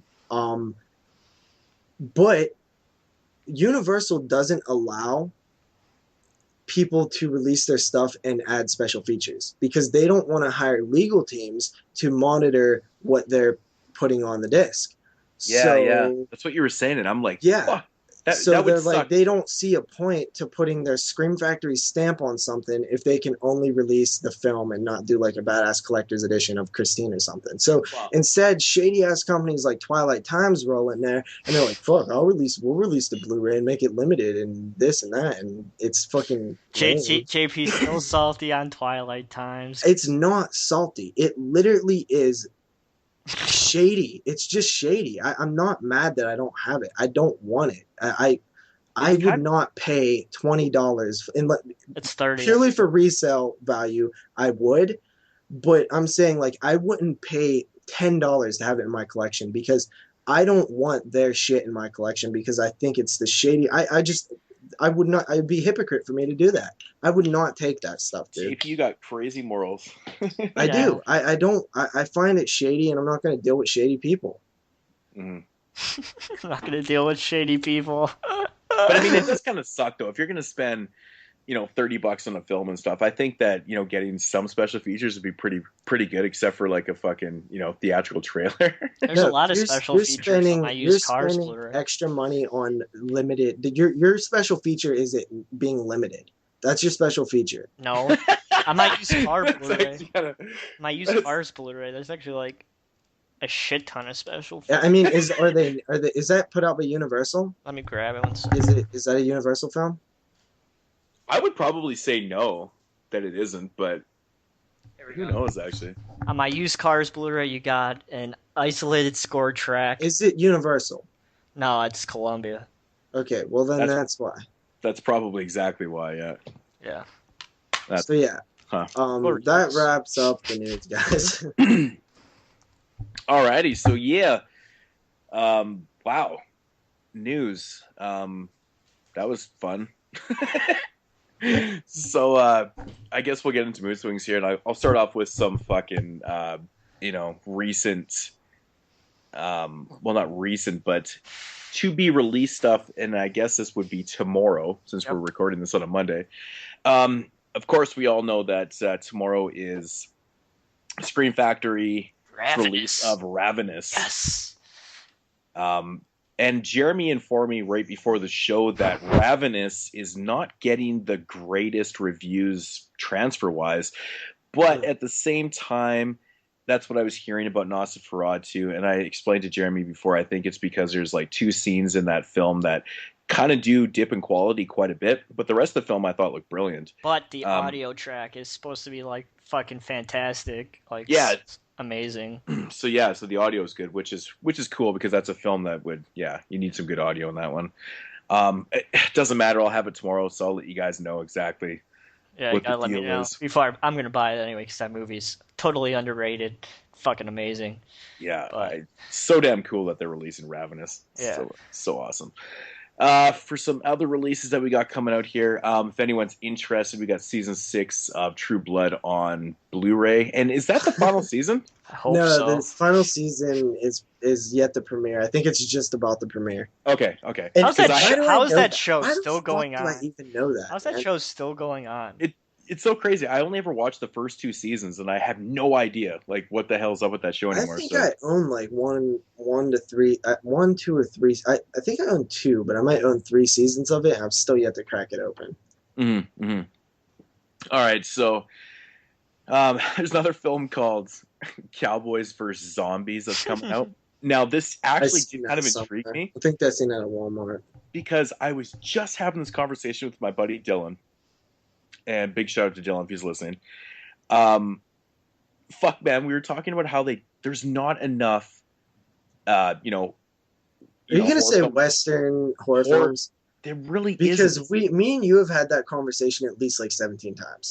Well, I know we have, but it got brought up between the two of us, and I was like, because he wanted to know if I could recommend a bunch to him, and I was like, well, there's a couple. Yeah, there's only a couple. I don't think there's enough to qualify it as being a bunch. Yeah, you can watch. Jesse James versus Frankenstein. Burley's dead. Yeah, and like there is a few, and then we just got kind of bullshitting about it. I'm like, yeah, I know, man. And I even brought up JP. I said, man, we've had this conversation a million times. It needs to be more. So who knows? I mean, this movie's probably pure shit. It doesn't look very good from the cover, but I mean, at least it's in that subgenre. I don't know. Who knows? They seem like they could be made like there's so many ideas you can do. Is it just me? Am I like the only person that wants to see a slasher film based in the Wild West? Huh, that's interesting. How has that not been done? That's kind of interesting. I know. I thought about this a long time ago. Ghost Town. Like, did you talk about Ghost Town? I've seen Ghost Town when I was a little kid. It's been so long. Yeah. I used to have it on a dubbed VHS with Elm Street 4. Nice. Okay, so there's another film coming out called Alpha Alert. I don't know anything about this one. It does not look very good. That sounds terrible. Yeah, it does. I thought this was interesting, man. The Walking Dead first 3 seasons are being released together. Jesus I Christ. saw that. on a Blu-ray. So I thought that was kind of interesting. But for anybody out there that's a huge Walking Dead fan and hasn't picked up the series yet, I'm still on season 2. I need to catch up. Another real bad one. Looks real bad. It's called Ghostlight. You got to see the cover for this. It's just I seen horrible. one called like Ghost. What the hell was it called? It was like I think it has like Danny Trejo. Ghostquake. Oh yeah. I saw that the other day too. What the F, dude? Yeah.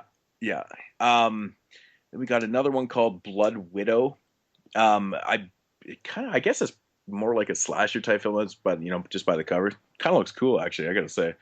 But one of the releases that's coming out this Tuesday that has me fucking, super ecstatic is the the Video Nasties set that's coming out from Severin. I did see that. Finally being released here in Region 1. This originally came out in the UK. Then Australia had a release, I believe, late last year, whatever, or early this year. And now we're finally getting a release here for the Video Nasties. And I just never picked it up because I always knew that somebody would pick this up in Region 1. And it was usually going for pretty good money over there and stuff. But I believe you can get it for about 20, 21 bucks. Or whatnot, so I'm definitely picking that one up. I know how much you love your Video Nasties, so. Oh fuck yeah, man! I'm like obsessed with Video Nasties. I think it's super, super cool. Not quite horror, but RoboCop 2013 remake is coming out on Blu-ray and DVD this Tuesday. If anyone is interested, me personally, I am not interested. I want to see the original RoboCop on Blu-ray. I've never seen that full film, but I remember it being like really gory and just thinking like, this is fucking cool, man. Because it's not like a horror film, but it's like gory. So like you don't really see that a whole lot. Yeah, the 4K transfer of RoboCop's fucking phenomenal. It's totally uncut, wicked. Totally recommend getting that. Yeah, that movie's good. Yeah. Next up, we got Deathbed. Now, I think we heard a little bit of conversation. Is this like a killer bed? Don't watch it, Scotty. If Scotty says it's the worst film you've ever seen, then it's probably really bad, because I totally respect Scotty's opinion. If he says it's the worst film he's ever seen, then he hasn't seen Beneath the Mississippi. But to be honest, though, like that just intrigues me that he's talking, you know, JP, you still haven't watched Beneath the Mississippi. JP, since I wasn't here last week, I watched Beneath the Mississippi. And is that going to be in? No, I'm not going to talk about it, but I'm just going to say yes. Well, then talk about it right now, really quickly. The movie is fucking horrendous. It's is fucking it bad. One of the worst movies you've ever seen? Yes, it's worse than Bloody Homecoming. Yes, it's bad. Guys. It's fucking terrible. Nice. Yeah, I missed you during my Carrie remake talk. I was like, before the show started, I was like, all right, Jeremy's seen Carrie remake. This should be an interesting conversation. It fucking sucks, that movie. It's bad. So anyway, go ahead, Moodz. All right. So next up, we got Breeding Farm from Troma. So all my Troma lovers out there, brand new release. I don't know anything about this film, but I have it on the radar. I'm definitely going to pick it up. Now, I thought this was interesting. Crystal Lake Memories, the documentary, is coming out, the DVD release. So wait. When they put out the Blu-ray, they was like, you know, we're not going to do a Blu-ray DVD release because, let's face it, like everybody wants Blu-ray. So now they're like, well, maybe we should have put out a DVD release too. Well, it's interesting because it was a DVD Blu-ray combo pack, but now they're just releasing this just as a DVD release. Okay, whatever. Okay. And again from Troma, we've got the Blu-ray release of Bloodsucking Freaks. Yes. Oh yeah, I actually seen that. That movie's fucking awesome too. Yeah, it's awesome. I just recently picked up about it last week. Yeah, because I picked up the 88 Films release of it because I couldn't fucking wait. You know, me being impatient. And I to be honest, I just wanted to grab an 88 Films release, and I was really contemplating on grabbing Dolls, but I think Dolls is eventually going to get released by Scream Factory, so I'm like, fuck it. Since I'm on a roll of calling things, I bet you that comes out sometime next year. So, actually, you know what's crazy? Just a quick little diversion thing. When I did my top 10 wish list of Scream Factory films, one of the ones on there that I was like, this is probably never going to be released. I know it, you know, it'll never get released, but I will want Halloween 6, the producer's cut. Like, it actually happened. How cool is that? That is awesome. Because that was like one of the ones on there that like I thought was least likely. I'm still hoping for People Under the Stairs, man. That'll happen. There's no, that has to happen. It's MGM. And a collector's edition. Oh, man. I can see the cover art now. If they put out Pumpkinhead 2, they had to put out People Under the Stairs. I can't imagine People Under the Stairs not getting a Blu-ray release here. They're probably holding that one in their back pocket when they need a nice tent pole. Yeah, it just seems like a release that would totally get a release. So yeah.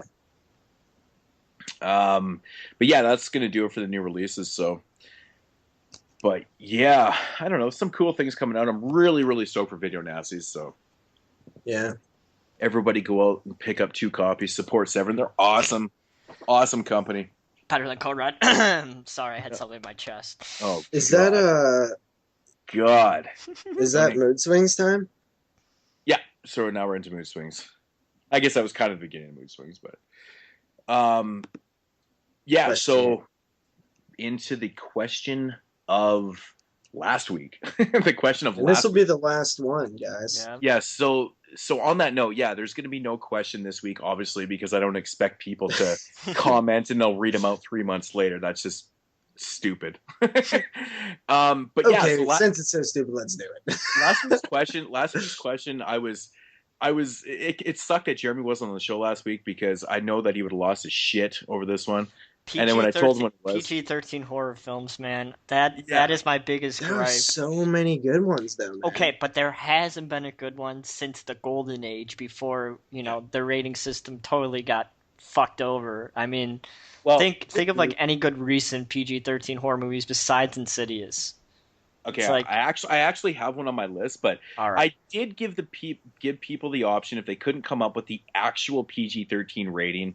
And Jeremy, do you know when they changed the rating to PG-13? Was it 83 or 84 or something like that when they Yeah, it was incorporated like- PG-13? Yeah, I think it was Indiana Jones was the first PG-13. One of the Okay. Indiana Jones was the first PG-13. Okay, so like films. right in, kind of early to mid 80s or whatever. Mm-hmm. And I gave people the option if they can't come up PG-13s, go ahead and use PG films. Me personally, this week I did not cheat and use PG films. I actually came up with PG-13 films. Man, I can't wait to see this list, man. But it was man. intriguing. There's kind of a mixed blend here. People have some PG-13s, they got some PG ones on here, and I respect that. That's fine. I know it's hard to do, but Nothing gets my piss boiled more than a good old PG-13 horror film. all right. So getting into the top 5 list here, we got Movie Buff Mike top 5. Number 5, Tremors. Was Tremors actually was a PG-13 film? Yeah, wasn't it's it? PG-13. Okay. Number 4, Night of the Comet. Again, I'm not overly a big fan of the film, but whatever. Number 3 is The Monster Squad. Number 2 is Gremlins 2. And number 1 is Killer Clowns from Outer Space. Yeah. I think Pretty we'll be awesome. seeing that on everyone's list. Yeah, to this day, I still can't believe it's actually PG-13 film. Yeah. It fucking blows my mind. But Which one did you say? Killer Clowns from Outer Space. Oh, yeah. Same with Yeah. Poltergeist, man. That is a PG film. Fucking scared the shit out of me the first time I watched that film. I think Yeah. Poltergeist was one of those films that was right on the bubble, man. Like, if it Yeah. had been released like a year or two later, it would have been PG-13. I think it would have been. I think it could have been an R, man. Yeah, that's what I'm Think saying. so? Like, Yeah, hell yeah, dude. that bathroom scene. If that film was made today and that bathroom scene was made in a film, it would get an R. There's no way that would be a Poltergeist PG-13. wouldn't be an R right now, dude. Yeah, no way. That would be an R. The Interesting. parents are smoking weed and stuff, dude. You can't say fuck, but you could have somebody's face fall out. Dude, That's Poltergeist is true. like the prime example of just a film that snuck by the ratings board. Just like it's one that we got. You know what I Oh, mean? man. It's scored like one tally mark for us. Such a fucking flawed system. Like I was watching a trailer God. for Clint Eastwood's new film. It's like, this seems like a pretty solid PG-13 film, and then I see the ending. It's like rated R for strong language. I go, are you fucking serious? They're gonna Wow. fucking release a movie rated R because it has strong language and nothing else. Just gets my piss boiling. It's such a flawed fucking system, man. Could have people That's so getting blown to good. shit. Sorry, you knew it was gonna happen, JP. You knew it was gonna But I happen. mean, It just pissed me off that people could get blown to shreds in fucking the Avengers, but you can't say fuck on the screen more than 2 times, even though the fucking teenagers use it in their everyday language anyway. Just because Yeah, my I mean, blood pissed to what happened to boil, man. freedom of speech, man? It's just a little bit Oh. of language, man. Oh man, it nothing pisses me off more than that fucking rating system, man. It's bogus. Okay, so Nigel Burrows, and I want to say this might be a first time commenter. Possibly. I don't know. Sometimes I forget. So if you aren't, I apologize. If you are, welcome on board. Number 5, Teen Wolf. Was Teen Wolf PG-13? No, it's PG, I think. Yeah, but Teen Wolf's an awesome movie. Not really that horror besides, werewolves, but, Yeah. Teen Wolf's Okay. cool. Number 4, The Hole, which I've yet to actually see. Yeah, that's a new movie. Yeah, I've yet to see that one. I heard it's actually good from what Yeah, I've is that a Joe Dante film? Yeah. Yeah. Yeah. Joe Dante's good at PG-13 horror, man. Number 3, The Burbs. I never associate The Burbs with Isn't that a Joe Dante film? But Yeah, if he has The Burbs on there, how the fuck can I not have Willy Wonka on my list? The Yeah. Burbs is more of a horror film than Willy Wonka, dude. I have The Burbs I would say it's in my horror collection. Mhm. I considered it a horror film when I was a kid. It was kind of creepy. Okay, number 2, Little Monsters. Again, I don't know. Is that the Giants movie? I think that's the one with That's, Fred Savage. Fred Savage. Yeah. Yeah. Kevin. Oh, okay, yeah. And number 1, The Monster Squad. So that's cool. Solid. Paul Henderson. Number 5, The Orphanage, which we were just talking about like a minute ago. Number 4, Insidious. Number 3, yeah. Troll Hunter. Yeah. I didn't even Yeah, realize. see, Jeremy, That's that's a modern one. That's on my list. I didn't even realize Troll Hunter was PG-13. That's insane. Number 2, Poltergeist, which we know as PG, and number 1 is Jaws, which we also know as PG-13 or PG, but probably most likely would have been PG-13. No, it would have been R. You think it would have been R? Yeah. Which one? Jaws. Jaws? Oh, Jaws would probably cut a PG-13 still. I don't think there's any language in that film, so that I can remember. But who do we got here? Dawn's Bombs. Number 5, Killer Clowns from Outer Space. Number 4, Tremors. Number 3, Poltergeist. Number 2, The Ring. Man, The Ring actually was PG-13, wasn't it? That's pretty crazy. That movie's scary. And Yeah, you know, there's another that movie is scary. Jeremy, see? There's good PG-13 modern ones out there. The film's overrated, but it is scary. Yeah, it was on my top 10 overrated list, actually. It is overrated. I still like it. Same with, yeah. And number 1, we got Jaws. Okay. You and your horror movies. Number 5, Critters 2. I think all the Critter films are actually PG-13. All 4 I of them. think so. Number 4. Isn't there tits in one of them? There's tits in European Vacation twice, and that's PG-13. Yeah, there's a bunch of films in the 80s that have tits that are PG-13. It's crazy, like comedy-wise and stuff. It was like watching European Vacation. Brief nudity. It's like, no, it's not brief nudity in European Vacation, man. So number 4, Killer Clowns from Outer Space. Number 3, The Gate. Number 2, Big Trouble in Little China. He puts in brackets, not sure if it's a horror flick. Whatever, it has monsters in it. It qualifies. Yeah. And number 1, Tremors. And then we got Critter Buster. It was top 4. No. No. Number 5, he's got The Gate. Number 4 is Disturbia. Disturbia That's a good one, man. was PG-13? See, that's another modern Yeah, one. I actually saw that in theaters. I was like, it wasn't that bad, to be completely honest. It's a pretty good modern like it, take dude. on for Rear Shia Window. LaBeouf, it's not too What are you trying to say about Shia LaBeouf? That he You took better the, out. that he took too much mushrooms and it went to his head. I fucking love Shia LaBeouf. Don't Me talk too- bad about him. Me too. I thought he was fucking good in Nymphomaniac, but I think he took too much mushrooms and it went to his head. Okay, so number 3, we got St. Francisville Experiment. What the fuck is that? I actually don't know what it is. I was not expecting to see any films on here I didn't know what they were. So, but okay. Number 2, Tremors, and number 1, Critters. And that's Critter Obviously. Buster. You should have just put Critters 1 through 4. Yeah. Then we got Emperor Corn Dog. Number 5, Critters. Welcome back. Yep. Number 4, Poltergeist. Number 3, Killer Clowns from Outer Space. Number 2, which is Jaws.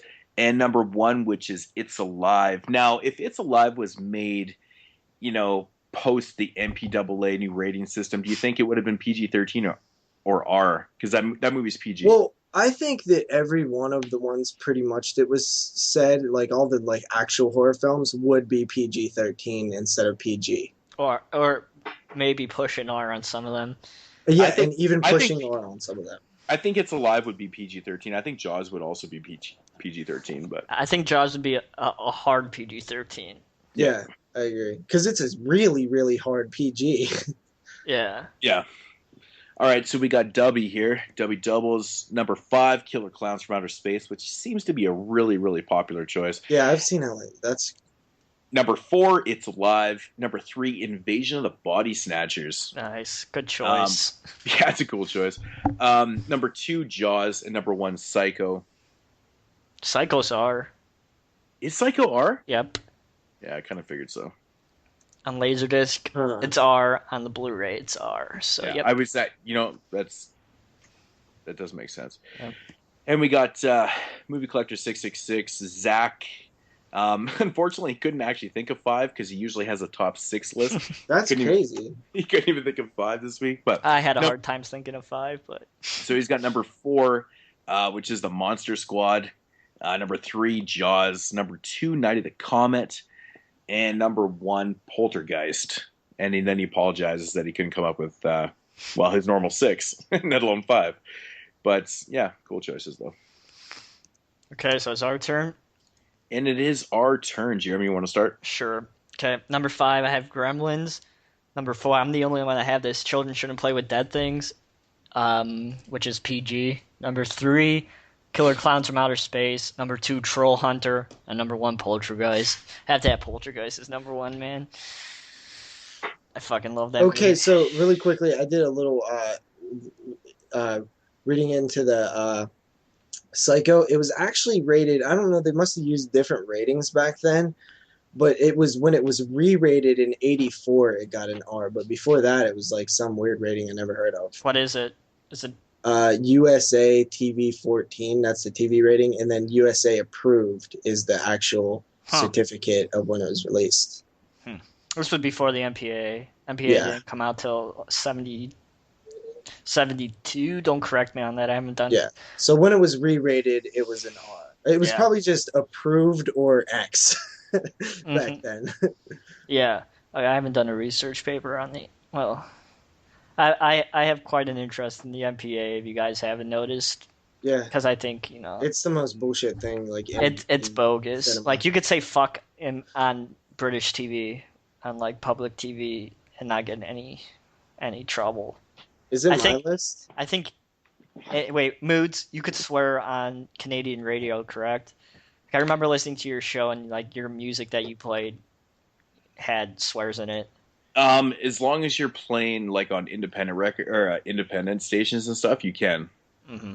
It's allowed. If you're playing like on the mainstream radio stations, no, you have to play the censored music. But like when I had my show for all those years, I played everything uncensored and stuff, which is college radio. You get away with it. It's like Sirius. Yeah, pretty much the exact same thing. The only thing was I couldn't actually curse on the radio myself. Mm-hmm. Sometimes, you could get away with it, but, I would just refrain from swearing at all. I mean... Sorry, JP, I got off. No, that's fine. So just really quickly, here's a couple of other PG-13 modern ones, Jeremy. Shark Night 3D. I actually like that film. I know a lot of people don't. I hate Grave that. Encounters. Grave Encounters is not a PG-13 film. It's not? Are you sure? Yeah. There's no way that would pass as a PG-13 film. Okay, Troll Hunter, The Last Exorcism, is that PG-13? Yeah. Devil. Yep. The Hole, obviously. The Fourth Kind, Drag Me to Hell was a really good one. Yeah, Drag Me to Hell. Oh, man. Now that you One say Missed that... Call was okay. Cloverfield, The Orphanage, The Messengers. Drag Me to Hell might make my list, and I could tell by Mood's smile that it made his list. 1408. Drag Me to Hell. Drag Me to Hell. There are some good ones out there. It's one of Sam Raimi's best. Willard's a good one. God, Drag Me to Hell's good. Oh yeah, Willard was PG-13. Shit, yeah, totally. Eight-Legged Freaks. Eight-Legged. You don't like eight-legged Totally. Freaks, dude? It's cheesy badness. Oh, I actually haven't watched it in a long time, man. my theme week's gonna be spiders. I forgot Drag Me to Hell. Okay, so my list, Drag Me to Hell. I kind of forgot about that one too. But number 5 is The Gate. Number 4 is Tremors. Number 3 is Insidious. Number 2 is Jaws, and number 1 is Gremlins. I'm kind of disappointed that every single one of those was on somebody else's list. Normally, I have in there. Yeah, Children Shouldn't Play with Dead Things. I was the only one. Well, besides Moodz, but he said all his films are PG-13, and that's PG. So, Yeah, so I actually went with 5 PG-13 titles. Yeah, if I Not would have took 6 or more 7. time, I should have did that. But No. I kind of hurried up my list like 10 minutes before the show. I pulled a Jeremy. Damn Yeah. straight. So my top 5 list. Number 5 is, of course, Drag Me to Hell. Yeah, that Great movie's one, good. man. That movie's good. I thought that was I thought it was so interesting that no one had it on there, but Yeah, that's probably that's just got a overlooked. heavy hitter. Number 4, which is actually another film that nobody had on their list. And I was really, really fucking surprised that Jeremy didn't have, JP didn't have this on his, and that's The Willies. Yeah, I like the Willies. That one's fun. I have that on VHS somewhere. I still That's haven't such a weird damn movie. watched it. Yeah, but I was just surprised that no one had it on there, being that, 80s type fucking anthology, whatever. Yeah. Number 3, The Gate. Classic, dude.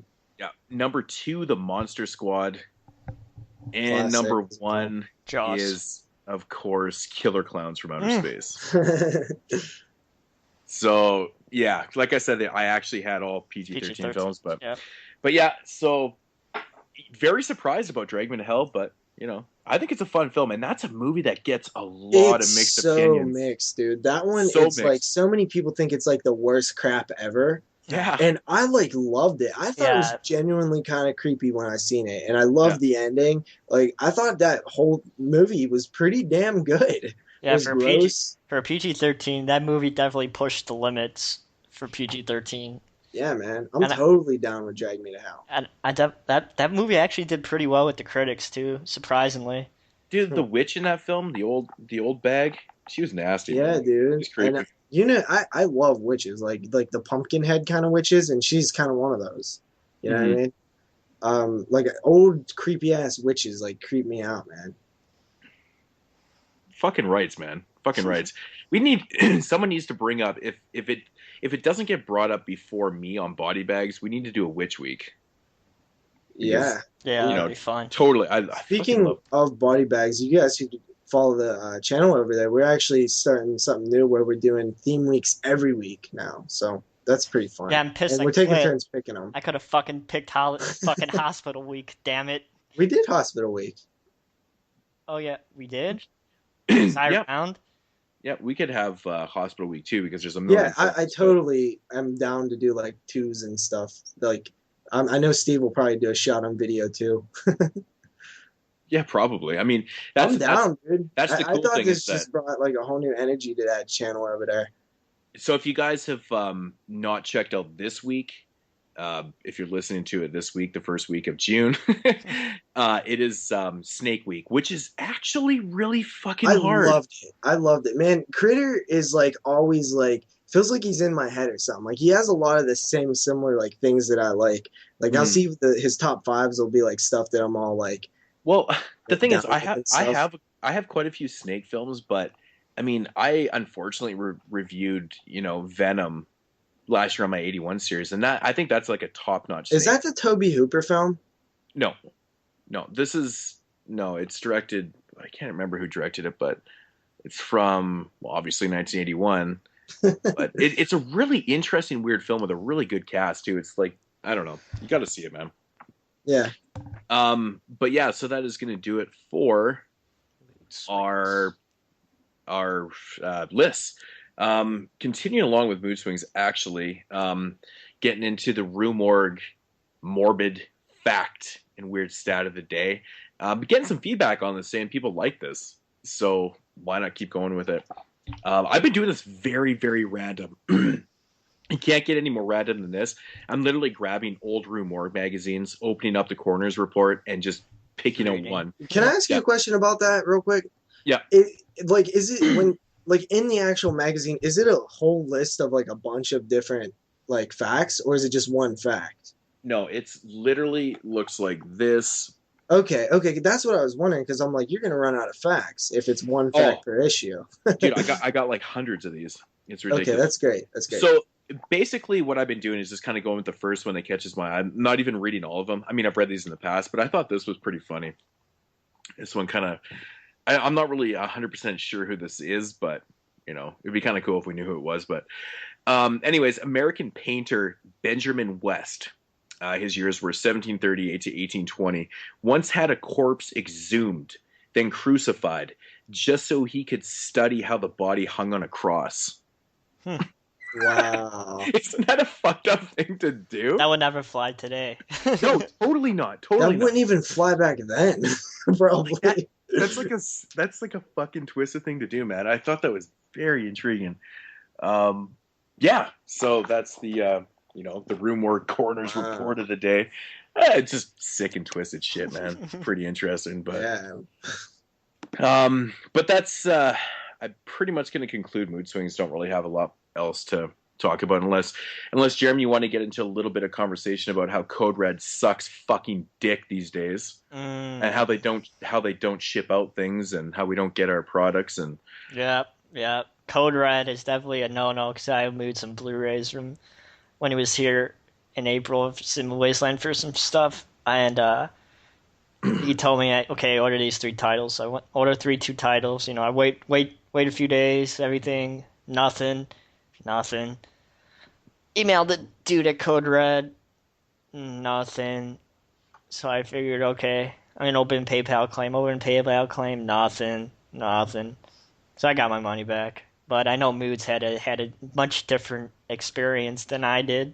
Yeah, well, I waited, because I'm up here and I understand that sometimes customs is a shit and stuff, right? Of course, that's, what he was thinking. But anyways, after a month, I opened up a claim and I was like, this is bullshit, man. And I generally don't like to do this but the thing is, I've never had a problem in the past with getting my stuff within like 2 or 3 weeks. And it's been forever. And then he gets back to me and he basically kind of shoots me down. Calls you a liar, right? Yeah, he calls me a liar and stuff like that. I'm like, liar? I'm like, dude, I've never had an issue with you, man. Like, this is bullshit. I just didn't get my stuff, man.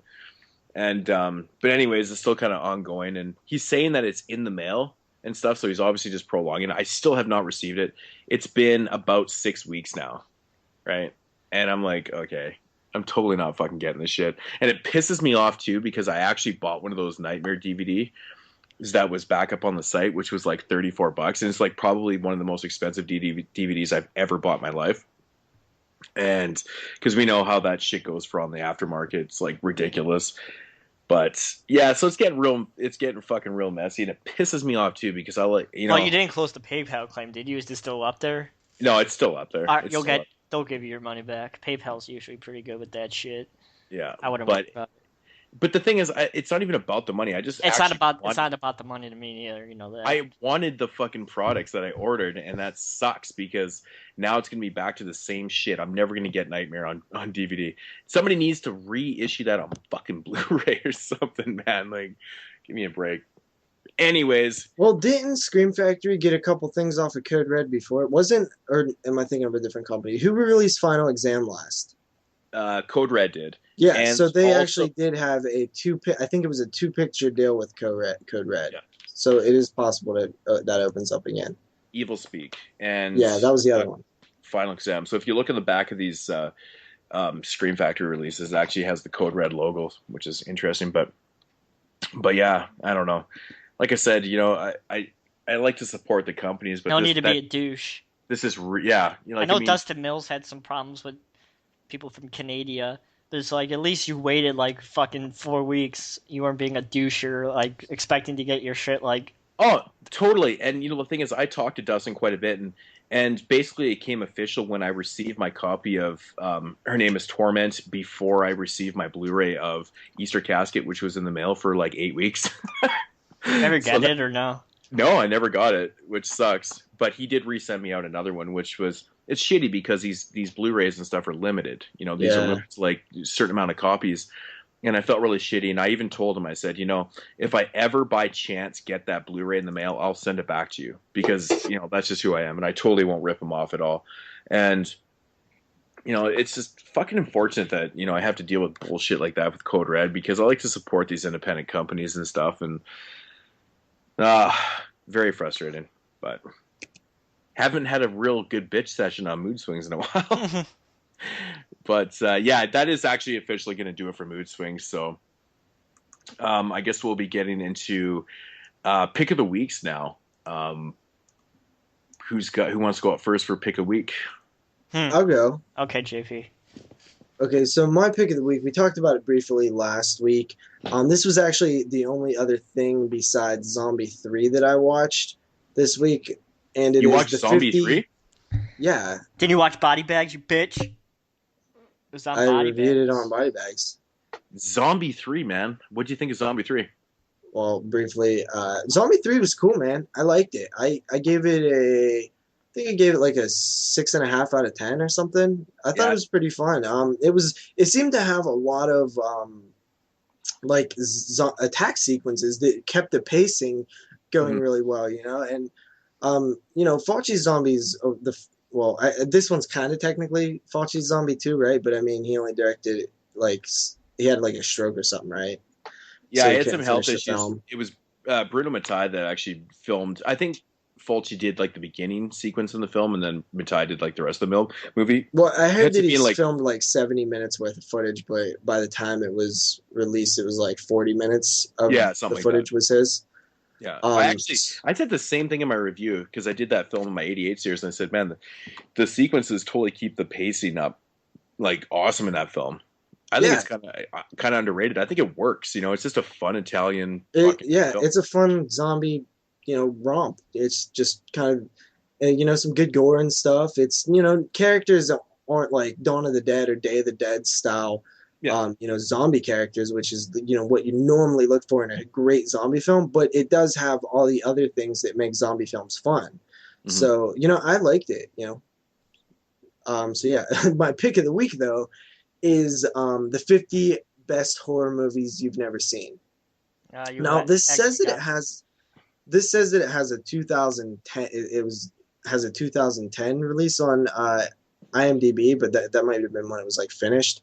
It didn't get released until like last week on video on demand. I decided to rent it. I figured why not support people that are, like shock2drop.com who are trying to get their little label off the ground, putting out some fun stuff. And I actually had a lot of fun with this. I mean, obviously it's my pick of the week. Now, this is targeted. You can tell that this is targeted for the mainstream, but they don't want to go full-blown mainstream, so they throw the hardcores a bone every once in a while. So you have stuff on here like Basket Case, which is obviously to hardcores, we know what Basket Case is, but to Martyrs on that mainstream, list.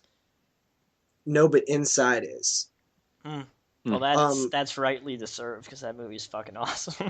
Okay, so this makes sense to me because if I would take any of these 50 films and show them to anybody in my family that are not horror film fans, they would maybe have seen 2 or 3. There is I would say like the most mainstream title on there is Wrong Turn, which kind of just blew my mind. I was like, Wrong Turn? Why the hell is that on here? But other stuff is like stuff that I haven't seen on there too. There's like some Hammer stuff, and there's other like weird films that I've never heard of. There's stuff like Near Dark on there, of course, that everybody's heard of. But it's not only about, you're not watching this to get a big list of films that you've never heard of, even though that's what it's called. You're watching this to hear people in the industry who are horror fans talk about these films. You got Ryan Terrick from Shock 2 Drop, who's in it, Rob Galuzio, who made the Psycho documentary, writer for FearNet, and there's just a bunch of fun people on there talking about, like Fangoria journalists and stuff, talking about, these fun films like Valentine, which I've actually never even knew anything about. It's kind of Moodz just picked that up when he was here. Yeah, it's kind of one of those ones one of those like late 90s like slashers that came post Scream that kind of got buried under all the other I Know What You Did Last Summer's and Urban Legends. I think it actually came out right in the early 2000s. Really? Yeah, so it's Yeah. like right around that time where it's like, all right, we've kind of done this to death. And I just missed that one. It's just it was really fun. It's like 2 hours long. It was like $3 to rent. I normally don't rent stuff, but I just thought this was kind of something that would work as a rental. It's not really a lot of money. It's not something that you're going to necessarily revisit. I got a handful of titles that I never heard of, or at least got reintroduced to. Like there was this real weird one from like Hammer or something that was called something. It was like vampires or something. It looked kind of cool. So yeah, I mean, it's fun. Check it out, guys. I recommend it. It's for the mainstream. Keep that in mind. Like, there's going to be titles that you're like, what? That I heard of that. Of course you did. Don't be a jackass. I was reading some of the reviews on the Amazon. It's like Near Dark. I've heard of that. This is stupid. This is not 50, horror films that I've never heard of. Like, come on, dude. You're just being a jackass now. That's a Catherine Bigelow movie too, which is fucking awesome. I think it's kind of like one of those things where it's like 50 horror movies that you might have heard of, but you probably haven't seen. Yeah, but that's not going to be a catchy title, right? Well, no, I'm not trying to rename it. I'm just saying. No, you're exactly right. That's what it is. Like, it's more about just talking about some fun films that might have went under your radar and talking about films that, are lesser popular titles. And it's fun to talk about, shine some light on some of these films, like, Inside and shit. There was so many. Inside is so good, man. You should have picked up that DVD from Go Hastings because that was a good price, but you don't want to listen to me. That's kind of broke. Yeah. You could have got it for like $7, Moodz. Fuck, that is a good deal. That's I can't believe that shit's out of print, man. That just because everybody wants it because the movie's fucking amazing. It's so good. Also, quickly, it was narrated by PJ Souls, and like Linnea's in there and stuff. There's some cool people in there talking about stuff. Cool. I'll have to check it out. I like documentaries like that. They're fun. Like countdowns. I like them. Yeah. Am I next? Go ahead, Jeremy. All right, I'm going to be talking about a movie that you guys shouldn't watch because it is a movie that needs to be discussed. So this is an avoid of the week, huh? I have yet to do one of these all season. I, like JP, has not watched many movies besides Sleepaway Camp films this week, but the one I did was a film that was actually about 68 minutes long, which I popped in and I was like, I always press time on my Blu-ray player to see how long the movie is, and it's like 68 minutes. I go, 68 minutes? What is this, fucking Manborg? But at least with Manborg, it worked at 68 minutes. But I know Moodz said 78 minutes would be enough, but that movie worked as short as it was. And this movie came out in 2012, and that's called The Feed, okay? Now, this is a found footage film, and if you guys look at the cover, it looks like fucking ass. That cover is just It looks like every found footage film ever made. I was at Family Video, I was like, this movie looks really fucking shitty. So I picked it up, I started reading the back. I was like, this actually seems kind of interesting. I'll read the back. It says, having secured what appears to be the ultimate venue in the form of the historic Brunway movie theater, the Ghost Chasers, a team of reality TV paranormal investigators, are confident that their annual live broadcast will be one of their best shows to date. However, when the sleepy central Pennsylvania movie house turns out to be a bit more active than they had anticipated, the prospect of record-breaking ratings quickly take a backseat to the basis of all human instinct, survival. And the funny thing about this film is there's not one death in the entire film. That's not a spoiler. Not one person dies. There's ghosts, but this film is really fucked up. Now, this film obviously has a low budget. The ghosts are just hologram people. And it's just fucking laughable. I was watching it and I was like, that's supposed to be a ghost? I was just pissing my pants laughing because it's just like the Jaws and Back to the Future 2, but as a person, and that's supposed to be a ghost. I was just like, are you fucking serious? And it's the whole film is based you're watching a fucking TV show. There's commercials, fake commercials, intertwined with the movie. So the movie's really only 50 minutes long, and there's 18 minutes worth of fake commercials, and this is definitely the best part of the film because Lloyd Kaufman makes a pretty funny cameo in one of these commercials, and that basically makes the entire film. And why Lloyd decided to do this makes no sense to me because the film is this complete ass all the way around. It had the cool premise taking place inside of a haunted movie theater. I was like, I really haven't seen that before. I mean, Midnight Movie takes place in a movie theater, but it's not a found footage type film. I thought it could have been a really interesting idea for a found footage film to take place. Usually you see found footage films taking place of course, like my favorite, an abandoned hospital or a haunted house. But like an abandoned movie theater, I thought was a really interesting idea, and it could have actually been quite interesting and quite fun if maybe the filmmakers had a bit more of a budget and more resources at their hands. But between the entire film being like a fake TV show, like actually being a fake TV show, like in Grave Encounters, it's supposed to be a TV show, but they don't have fucking, commercials intertwined with the fucking movie. And there's actually people actually die in the fucking movie. In this movie, like no one dies. Like one of the actors gets like a burn mark on their neck, and then she leaves. She like goes out like the emergency exit and leaves. It's like, are you serious? In like other ghost movies, there's like no way out, but in this movie, it's like, oh, you could just go out the door and leave. I was like, are you fucking serious? It was just so bad, and I'm kind of mad that I wasted $1.50 on it. It's definitely not Bloody Homecoming bad. Well, I don't know. I think filmmaking wise, it's definitely a worse film than Bloody Homecoming, but like, I had to give it credit that it was trying to take an original premise and turn it into something fun, but it just failed absolutely horribly. And with a cover like this, if you guys haven't seen the cover, just look at the cover because it's funny.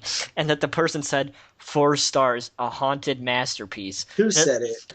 Dan Stein of Axamba.com.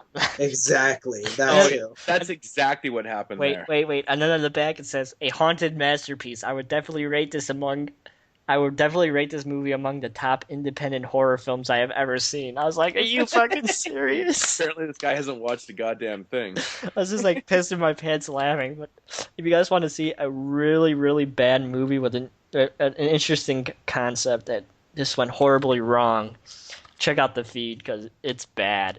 It is bad. I give this one like a 2.5 out of 10. 2.5. It's bad. Also, I didn't throw out my rating for my pick of the week. It was a 7 out of 10. Yeah. Nice. 68 minutes. It's bad. It's not worth your time. Crazy. Nice. Avoided the week number 2. Yeah, it was bad. All right. I seem to watch a lot of shit this week with the sleepaway camps and that. It was not a fun week, but we'll get into that. I had a hit and miss week with a lot of things I watched, but anyways, my pick of the week is the latest Dustin Mills film. Her name is Torment. Oh, Nice. shit. We need a quote on the next Dustin Mills film by Moodz 616. on the front cover. Yeah. Exactly right. Yeah. I'm just, I'm going to read the back of this because it doesn't give anything away from the film. I just find it intriguing how this is written. Okay. It says pieces, always pieces, pieces and parts, dissect, disassemble, dispose, always, dissect, disassemble, dispose. You take the parts and keep them safe. Put them in a bottle or a bucket or a bin. Bottle, bucket, bin, keep them. The angels need them. It's a puzzle. The hardest puzzle. A frustrating puzzle. You know what? How do they work? Why do they work? Who made them? God needs to know. They made me see. Took my face, but gave me sight. It's his will, and his will to divine and perfect. Is that this description? What the fuck is this movie about? That is the fucking description on the Dude, back of the that film. is like very poetic. Yeah, I'm sorry. I like had it too, but like, I'm sorry, Dustin Mills. What the fuck is your movie about? Okay. Did he write that himself? I'm assuming that he probably did write that right there, and it's Find cool out. because I read it how it was written. Like, there's a lot of periods in this. Dot. No, not dot, just period. Like, it's very broken, okay. very broken. But I thought that was a very, very cool thing. This movie it's one of those films that's really hard to explain because it's simple, but it's not. Well, that's why he went with that description. Yeah. It's really, really fucking cool. And now a little disclaimer here. This one isn't for everybody. And I would probably even say this is not the best first film to introduce yourself to Dustin Mills films. And he even admits that too. So you're saying I shouldn't watch it? I should just get a different one first. I would Because say that is start my with first stuff. one. I own it. I heard the movie's pretty fucked up. It's a pretty fucked up film. Yeah, it is. And he even has said, like, he just wanted to do, and that's the coolest thing about Dustin Mills, that he does try things different all the time. You never know what you're going to get. And this perfect example of how he is a filmmaker. And okay, this one basically starts out, and I will say Dustin Mills plays this doctor, and he's always off camera. You never see his face. He's just a voice in the film.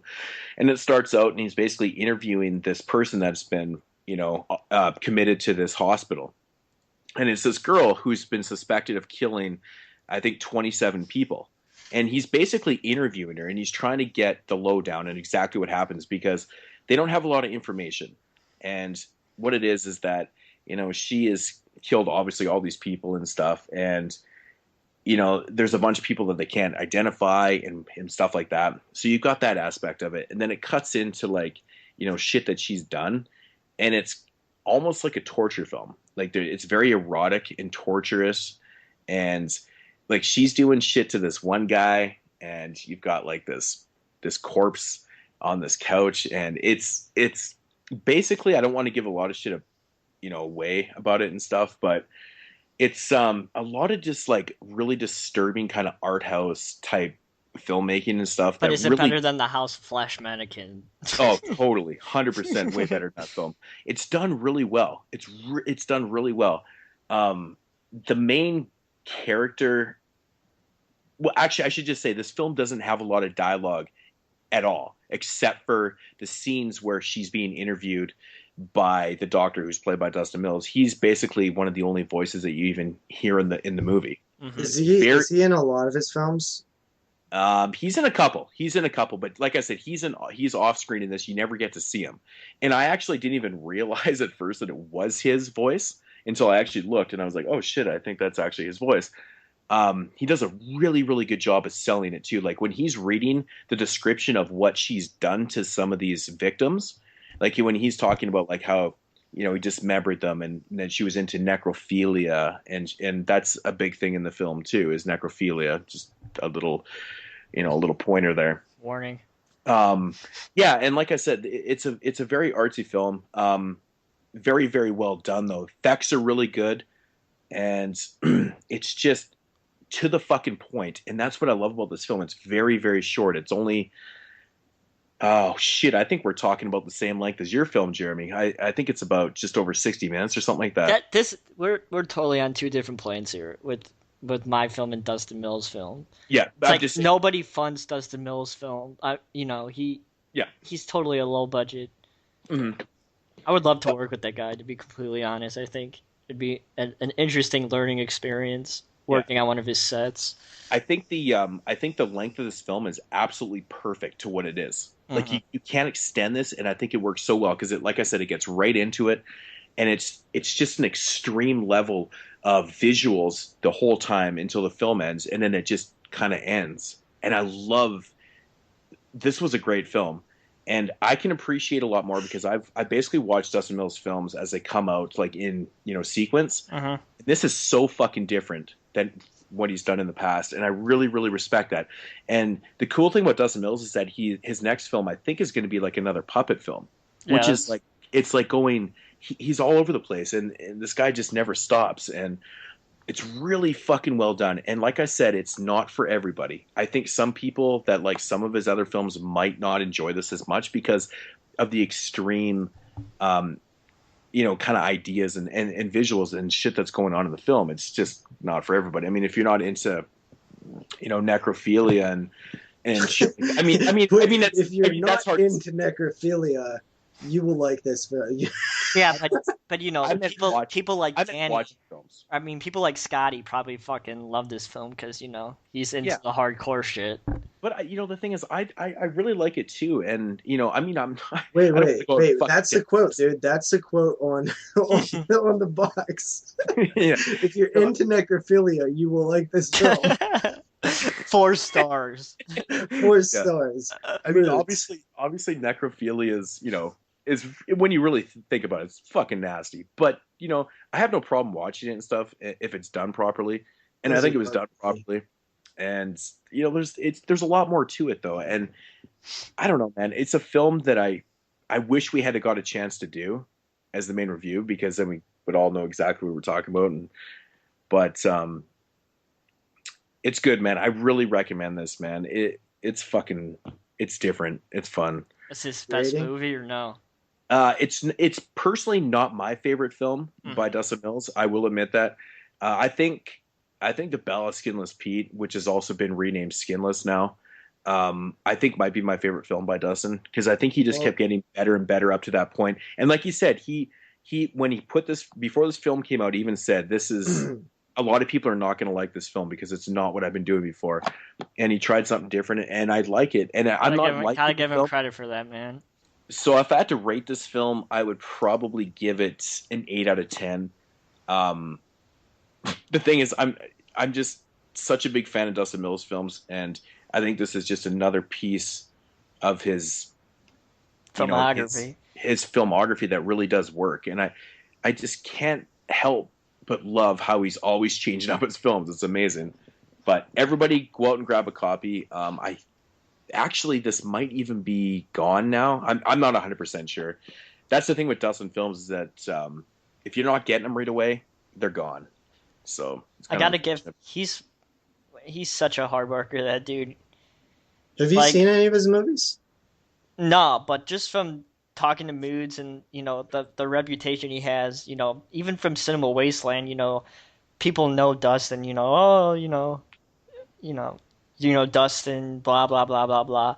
Like, even just, it feels like I know Dustin. Yeah, I haven't watched anything. Even just like following him, being his friend on Facebook, and seeing him talking about making this movies. I know, like, I made a 5-minute short and it fucking took me 15 hours. Like, I can only imagine, like, having to light a set, having to do effects, having to do this, having to do that. And he just keeps pumping out these movies that, obviously, from I respect Moodz's opinion, they're obviously quality films. And the rate that he's been pushing out these films, it's like, and having original ideas and, interesting concepts, it's quite remarkable. I got to give that guy a lot of credit, and I'm gonna reserve my judgment a little bit on him. Like, he seems like an awesome guy, and what intrigues me most about him is the thing that Moodz says, how he has so many different ideas, and he has range as a filmmaker. Like, he can do this and then try this and then do a movie with puppets, and like that is really interesting to me, and that's what I'm looking forward to see. His range is actually insane, but it's not even, it's the stories and everything that he does it seems like it's original every single time. Like, you can have lots of range, but it's the originality that's really coming out of him. Like, it's really phenomenal, man. It's really phenomenal. And you got to give the guy credit, like Jeremy said, though. He's pumping out a lot of stuff, but he's putting out quality things, and he's doing everything himself. Yeah. That's what's amazing about it. Like, he's always, he does work with a lot of the same actors and actresses and stuff.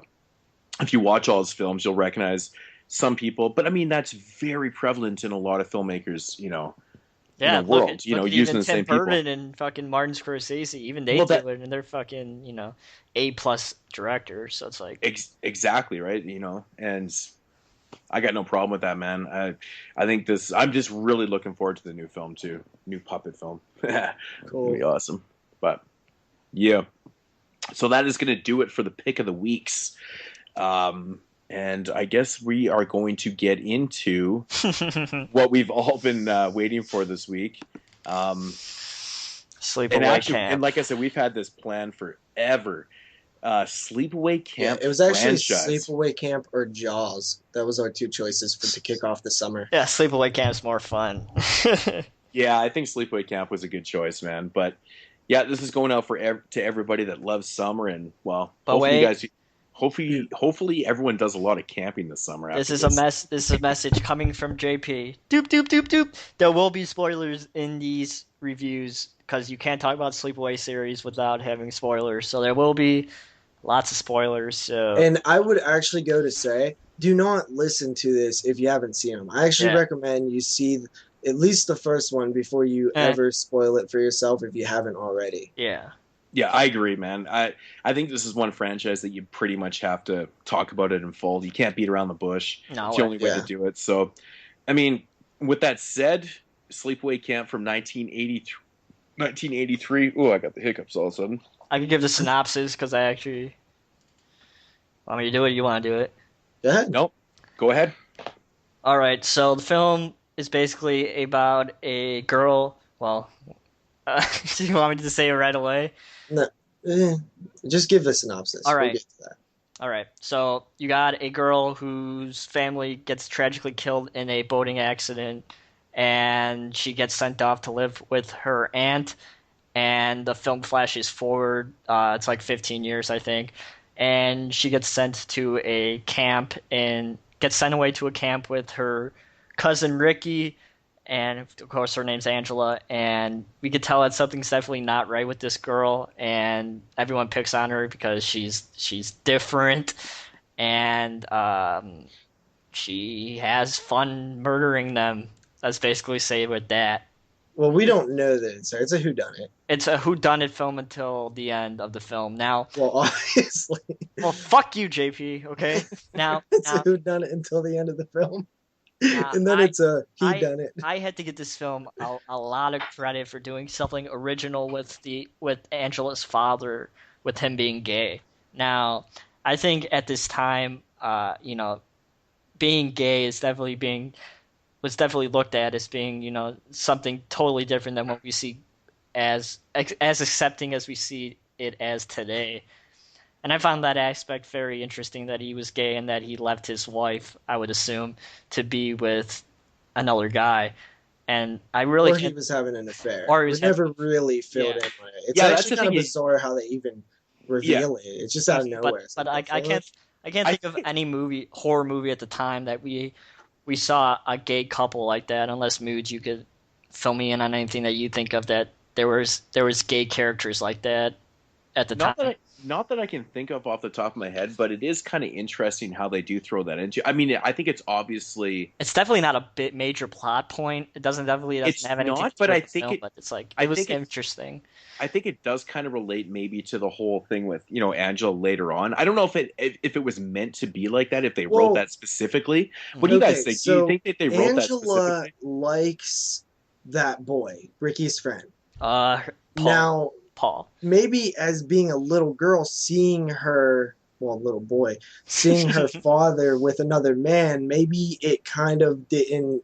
Maybe it seemed kind of okay, even though I think it has something to do with that. Yeah, I never think I've You know, thought about that.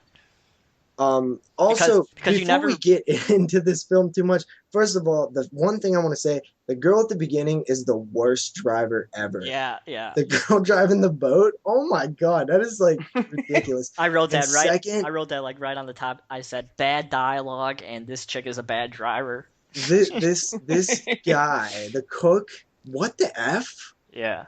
That that is the most uncomfortable thing I've ever witnessed in Okay, a movie. seriously, I have so many problems with that sexual predator cook, man. Not even with the cook. The film is so fucking racist. It's like it's 1984, and there's still like, oh, you got the group of black guys and the old black guy who controls the younger black guys, and it's like, oh, we're gonna give you $1.50 raise if you take this job. It's like, I didn't even notice anything like Dude, racist.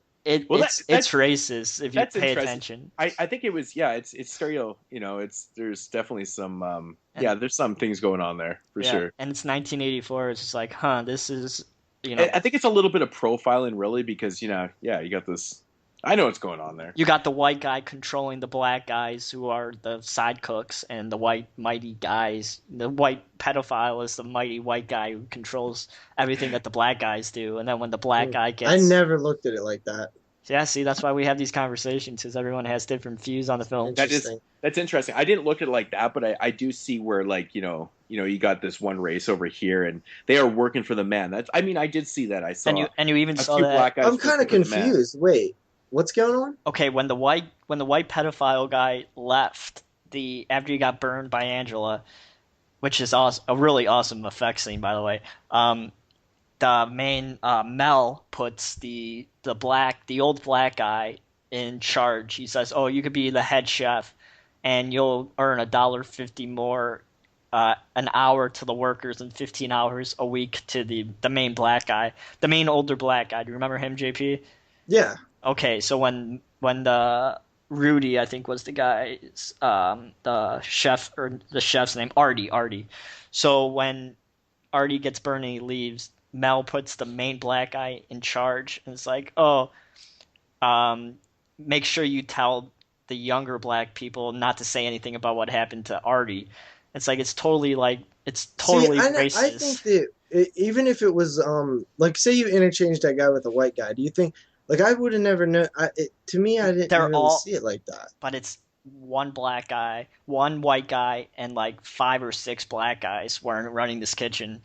So I think there's definitely like something there racism wise. I don't know. Maybe I saw like you got the main chef all in pie. I'm not 100% sure if that's what they were getting at, but I totally see where you're coming from with that, though.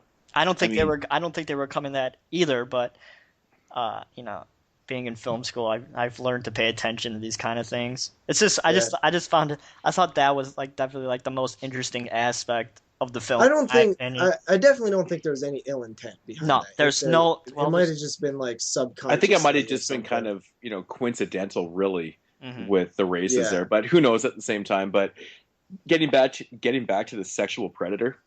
Oh my God! Is it ever fun? Have you ever felt more uncomfortable, dude? Every time I see it.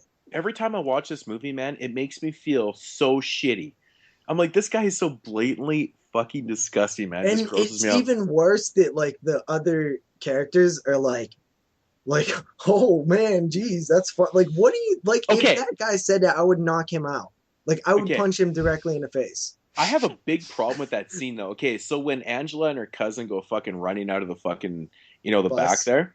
Okay, obviously it causes a scene, and people recognize that. And he comes out tightening up his belt. Yeah, he's doing up his fucking belt, and no one seems to realize that. Or, if I saw some dude coming on the back after kids are running out and he's doing up his belt, I'd be like, I wouldn't even say a thing. I'd punch him in the fucking face. Yeah, I'm like, but I know exactly what you're doing. You could tell Mel's a fucking dirtbag, and Mel is the only one that runs in there and be like, "What's going on in here?" But he is. I mean, it is his camp, and he wants to keep things a little bit kosher. He was gonna fuck Judy though, or not Judy. Well, who wouldn't? He was gonna fuck Meg, but how do you know Meg was above 18 though? I think. She was a counselor. You assume that they're... I think she's implied that she's older, but... Yeah, because she's a counselor. The counselors are always like, well, 18, 19. But still, it's kind of funny, though, because Meg is like 18, at least 18, 19 or whatever. I would not fuck Mel. It's like a hot piece of ass. Mel's like... But that's what I always kind of found interesting about this film is because, like, okay, let's say that doesn't happen, though. That does happen. There are, like, hot young 20-year-old girls who it's called gold diggers. Like fucking, that happens all the time, even without the gold digging thing. Like it actually happens without that too. So it's not too like crazy. Mm-hmm. And man, Sleepaway Camp 1. I remember the first time I seen it, and the whole time I was like, this is just such a generic slasher. Like, the kills are not like done well. If you think about not even that. Some of the films. Well, let me take that back. All right. The kills are done like well, like effects wise, but none of them make sense. Like not even that boiling water one, like that. You could obviously. Doesn't work. Not even that. You could physically see that the killer's a kid, which kind of ruined it. We knew really? Yeah, if you really pay attention to like the shadow and stuff like that, you could obviously tell that it's a girl's figure. And it's aren't they using a different actor as the killer though? Like during the scenes that they're filming that, like they're not. Okay, Angela's actually not doing that. Maybe stuff. You can't tell that it's a girl, but you could obviously tell that it's like, I don't know. I just noticed. I actually wrote that down. It's like, I actually like noticed that if you like pay attention to. I had no idea when I definitely got if I thought anybody, I thought it was the old guy. I found myself looking at the hands and going, "Well, those are little hands." Mm-hmm. Maybe that was it. But the thing is, those hands they look like male hands. I knew the secret, so it's because if you know, then you're obviously going to be looking for the thing. But I seen it and I didn't know. I was thinking that okay, um, I was knowing that the old guy's hands wouldn't look like those, but I was thinking, well, maybe they're just like, filmmaking. They're just doing it bad. Like they're just gonna trick us, like There's a using some lot of cheating techniques. there's a lot of bad things in this film. Like Um, the mustaches are like, oh my god, I'm not even gonna get into that. Yeah, dude, the cop. I think it's one of the cops or whatever. Like he's got the fake fucking mustache, like that black little mustache. Like I was like I was yeah. like looking at it, I was like, man, I could see the glue. this is the first time I ever noticed that, and Yeah. maybe it was because it was the Screen Factory Blu-ray. I'd Dude. never noticed it before. Dude, that mustache is so It's bad. like I could like see It's the glue so on bad. his lip. I was like, are you fucking serious? Yeah, it's terrible. It's so- terrible. But back to the kills thing, like the pot one, like that like you can get out of that, like you just push off the wall, right? The B one, you climb under the door, like Yeah, these kills, I wrote that down. Why didn't he climb these under kills the door? actually don't make sense, like in terms of escape routes. Like every one of them is almost like escapable, sticking the Besides knife the through canoe. like the Besides door the of the canoe. Because she was Yeah. like holding him under. What is he gonna do? I mean, It's not like I she don't could know. kick I him don't in the think she could nuts. hold me under. Yeah, but Yeah, she but could that kick him in that the one nuts. pissed me off though too, man, because I was like, seriously, a fucking, I don't know, man. Like she's a little fucking weakling. Mhm. That's what Just gonna fucking hold him she's down a- like that. She's a guy, Yeah, I understand that too, but so she's still a really like tiny- kind of like his No, side. but she's manhandling Yeah. him. Like she's twice the size though. Right? Yeah. I keep saying she, but you know what I'm saying though. Like if you watch the scene, like it's just like what? Come Mhm. on. Like she looks way too fucking strong. So Mhm. I don't know. Judy is She's one a of the hot piece of biggest ass. bitches that- She's a hot piece how, of ass. how old is she? I don't know, but this is her only film. She's really I've seen interviews with her after recently. She seems pretty cool. Yeah. What's funny is she actually looks like a girl I dated in high school named Shelby. Oh, Like very similar. for 1983, she looked alrighty, I have to say. So yeah, I'm surprised we Judy's- haven't brought up the fact that this movie is like, well, pretty much kind of like a blatant Friday ripoff. Yep. I even wrote that down many times. You have the canoe scenes, which is an obvious Friday the 13th. Like there's like so many canoe scenes. well, it's an obvious summer camp thing.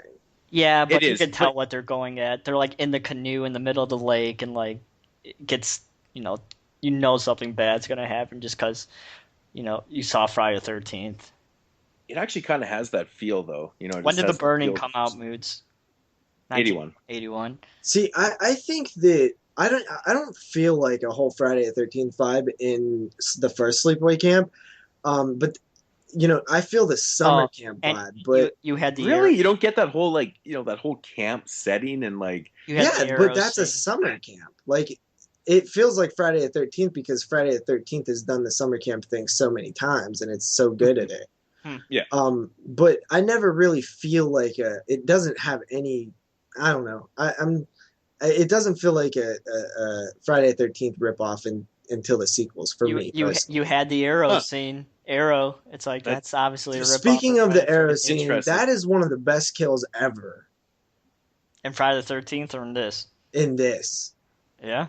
Ever The- like of all time. Did you ever you ever look at it? It fucking is like it looks like the guy gets shot with a real arrow. Like it looks like he's dude, that scene is amazing. Even when you slow it down, it still looks amazing. Mhm. Like that was perfectly pulled off. Yeah, that was Mel. Yep. Yeah, who man. who Lucky obviously Jake mentioned. deserved it.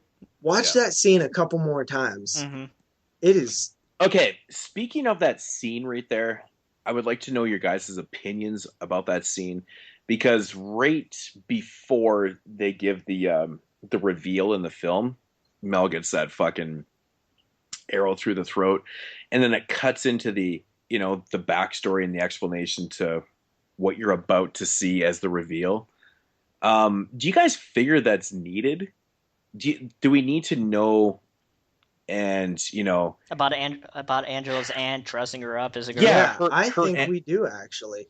you I think so? I don't think that it's necessary for you to understand, but I think it adds this very creepy moment where this aunt from the very No. beginning. No. Wants a My question girl. is to show that before the reveal. maybe show it after the reveal. But Wait, then wait. then I don't think it would end on like a good point. It's like the reveal's like the huge like ending plot. No, because I know when I first seen this, I was just confused right there, and I didn't even put two and two together until I seen the actual like penis reveal, and I was like, oh my god, that is so creepy. Yeah.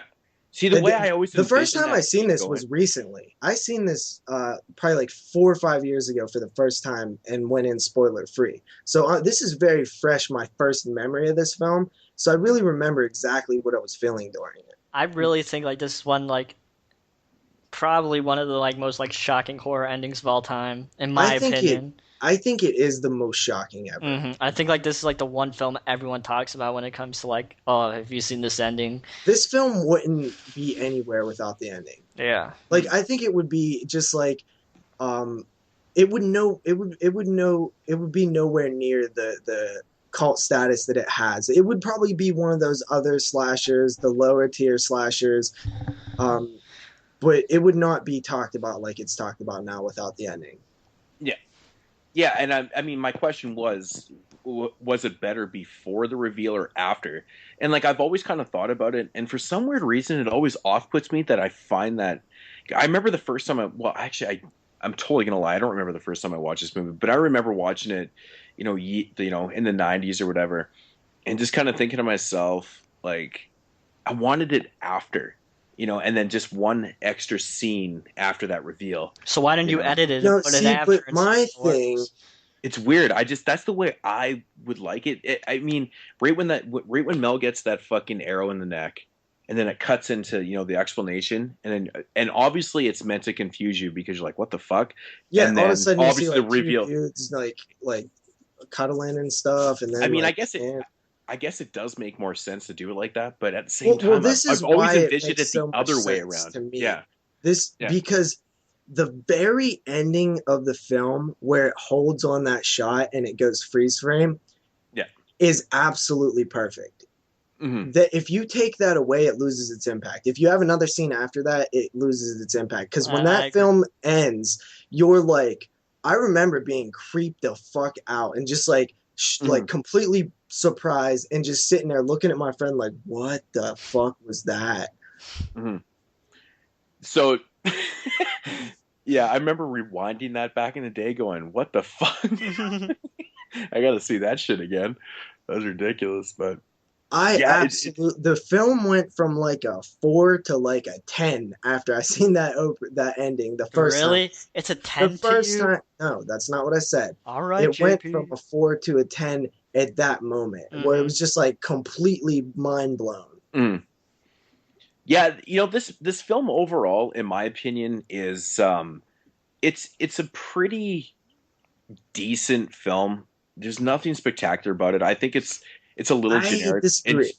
Hey man, I'm not done. I said it's pretty generic up until the end. And one thing that really sticks out to me in this film is that there's no nudity in this movie. Yep. There's no nudity in this movie, which kind of whatever. I mean, the body count's decent at 12. There's 12 kills in the film. It's pretty decent. But there's really nothing special about this movie until the end. The end is, like you said, really, really does make this film. And that's what everybody remembers. And I think that's what counts, though. I think that's what counts. I'll add to that a bit. So the reason I said, I disagree is because you said there's nothing spectacular. And I realized what you was going with afterwards. But I think that once you have that end, upon rewatch, you start noticing all these cool things that lend itself to the ending and to the overall cult status. Like, I love Ricky. Like, he's like, fuck you, motherfucking cocksuckers, I'll slit your fucking... I love that, dude. That kid is awesome. Actually, that brings me to another point that I wanted to make about that. I thought that the dialogue in the film was precise to how we would actually talk to each other during a baseball game. At least I know... Exactly, dude. Because I grew up playing baseball. Upon rewatch, you start noticing these things. Like, the Totally. baseball scene was great. Eat shit and live, man. It's like, but it's just the vulgarness of kids and like, calling each other cocksuckers and motherfuckers and that shit is totally real. That's actually, I thought it was good writing, actually. You know. And Mozart when he sticks it, they keep fucking with that Mozart kid. Oh man, He it's was funny. my favorite character. He always fucking made me laugh. And you notice like the ant. The ant is one of the weirdest characters ever, man. Yeah, her voice She's just fucking like annoys me. she's like, oh no, that won't do. No way. Oh, of Dude. course I must have. It's so creepy. Dude, the acting by her is so over the fucking top, man. And she's like, I don't think that it. I mean it's It over is. the top, but it's intentionally over it's, the. No, it yes, totally yes. is. It's intentional and it's over the top, and it's like, I agree, it's fucked up. like, did you like think about like how she said, "Oh, go get your physicals from the fridge," and it's like, "Oh, because I gave you the physicals." I was like, "Oh." Yeah, and she's that's- like, I'm and- afraid Yeah. that won't work at all. You And- can't do that. and Like, the I idea can't that even like repeat it. the idea that's like Angela's like we all Yeah, all there's guys hints. know what happens at physicals. It's like having like your mom do that. It's like, oh, that's fucking weird. And even But like that's Angela, the hint, though, right? That's Yeah. the hint. It's like they can't find out that I did your physical. That's why she's doing the physical, is because, well, yeah, Yeah. So yeah, I mean, like Ricky is awesome. I think Judy is a great character. she's a fucking bitch. She is, and she's God. she's really good at it. And Yeah. I think Angela, all shy and awkward, just sitting there. Good character. Man, dude. How about all the guys when they're like, come on, they're taking down their pants. He's like, oh, screw them, let's go, boys. Yeah, I even They wrote all that start down. marching I wrote around. that It's down, and I was like, come on, boys. I was like, very gay tendencies in this film with like the guys going skinny dipping, and they're like, oh, we don't need the girls, we could just do it by our own. Like, Yeah, it's like, screw them, come on, boys. Although Judy had a pretty gnarly death, though. yeah, Yeah, Awesome. It's kind of death. brutal when you really think about it, but you don't Death see it with though. That's the question mark. problem. I know you don't get to see it, but I mean, just thinking about what just happened there was kind of nasty. But yeah, Hate yeah. films that do that. Fucking assholes. No, Yeah. I think it is done good. I liked that they didn't necessarily show anything. Mm. It was kind of disturbing to me when I seen that. So yeah, I mean, She honestly, deserved it though. the gore is like when I seen the pot scene is stupid because it doesn't work.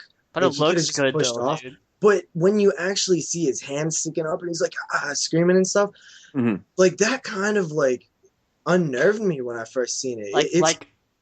Pause it, I can feel it. pause it, and look at his face, and like you see the boils like Yeah. bubbling. It's like that's fucking good makeup for 1984. And just how he's holding his hands out and he's like, he keeps screaming. who was it? Who was it in the water? Was it Kenny?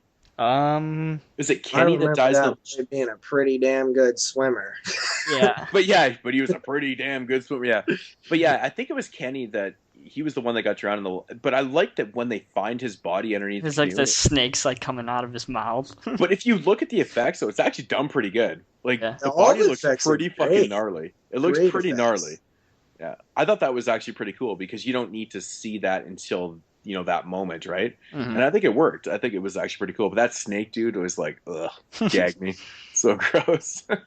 And like, man, dude, they're playing like the water balloon fighting on the roof and stuff. Yeah. Like, there's just scenes in this film that like I don't Again, need to be they're there. funny to me. Well, not even that they don't need to be there, but I think it's that whole thing with just picking on fucking Angela. It's just kind of elevating that whole thing, right? And having Ricky just go, "You fucking assholes! I'm gonna fucking Yeah. kill you." And that's Ricky, and then he actually gets in shit in his mouth in that point too. And then when we He even gets in see him, shit. and then we even see him later.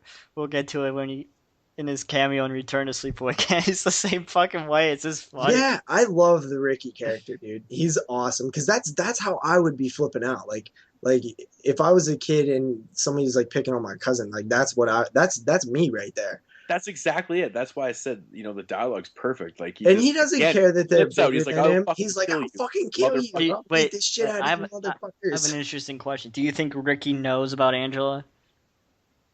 That is an very interesting question. I never thought about that watch. I was like, I wonder if Ricky knows what Angela is, or does he like? I would have to say no. I'm gonna say no because he seems like he might allow other guys to come around. I think he wants Angela to be friendly and have some boyfriends and stuff like that. So I think if Ricky knew that she was actually a guy, I don't think he'd be like, "Hey, man, Mm-hmm. here you go." I don't think so, but that's just my opinion.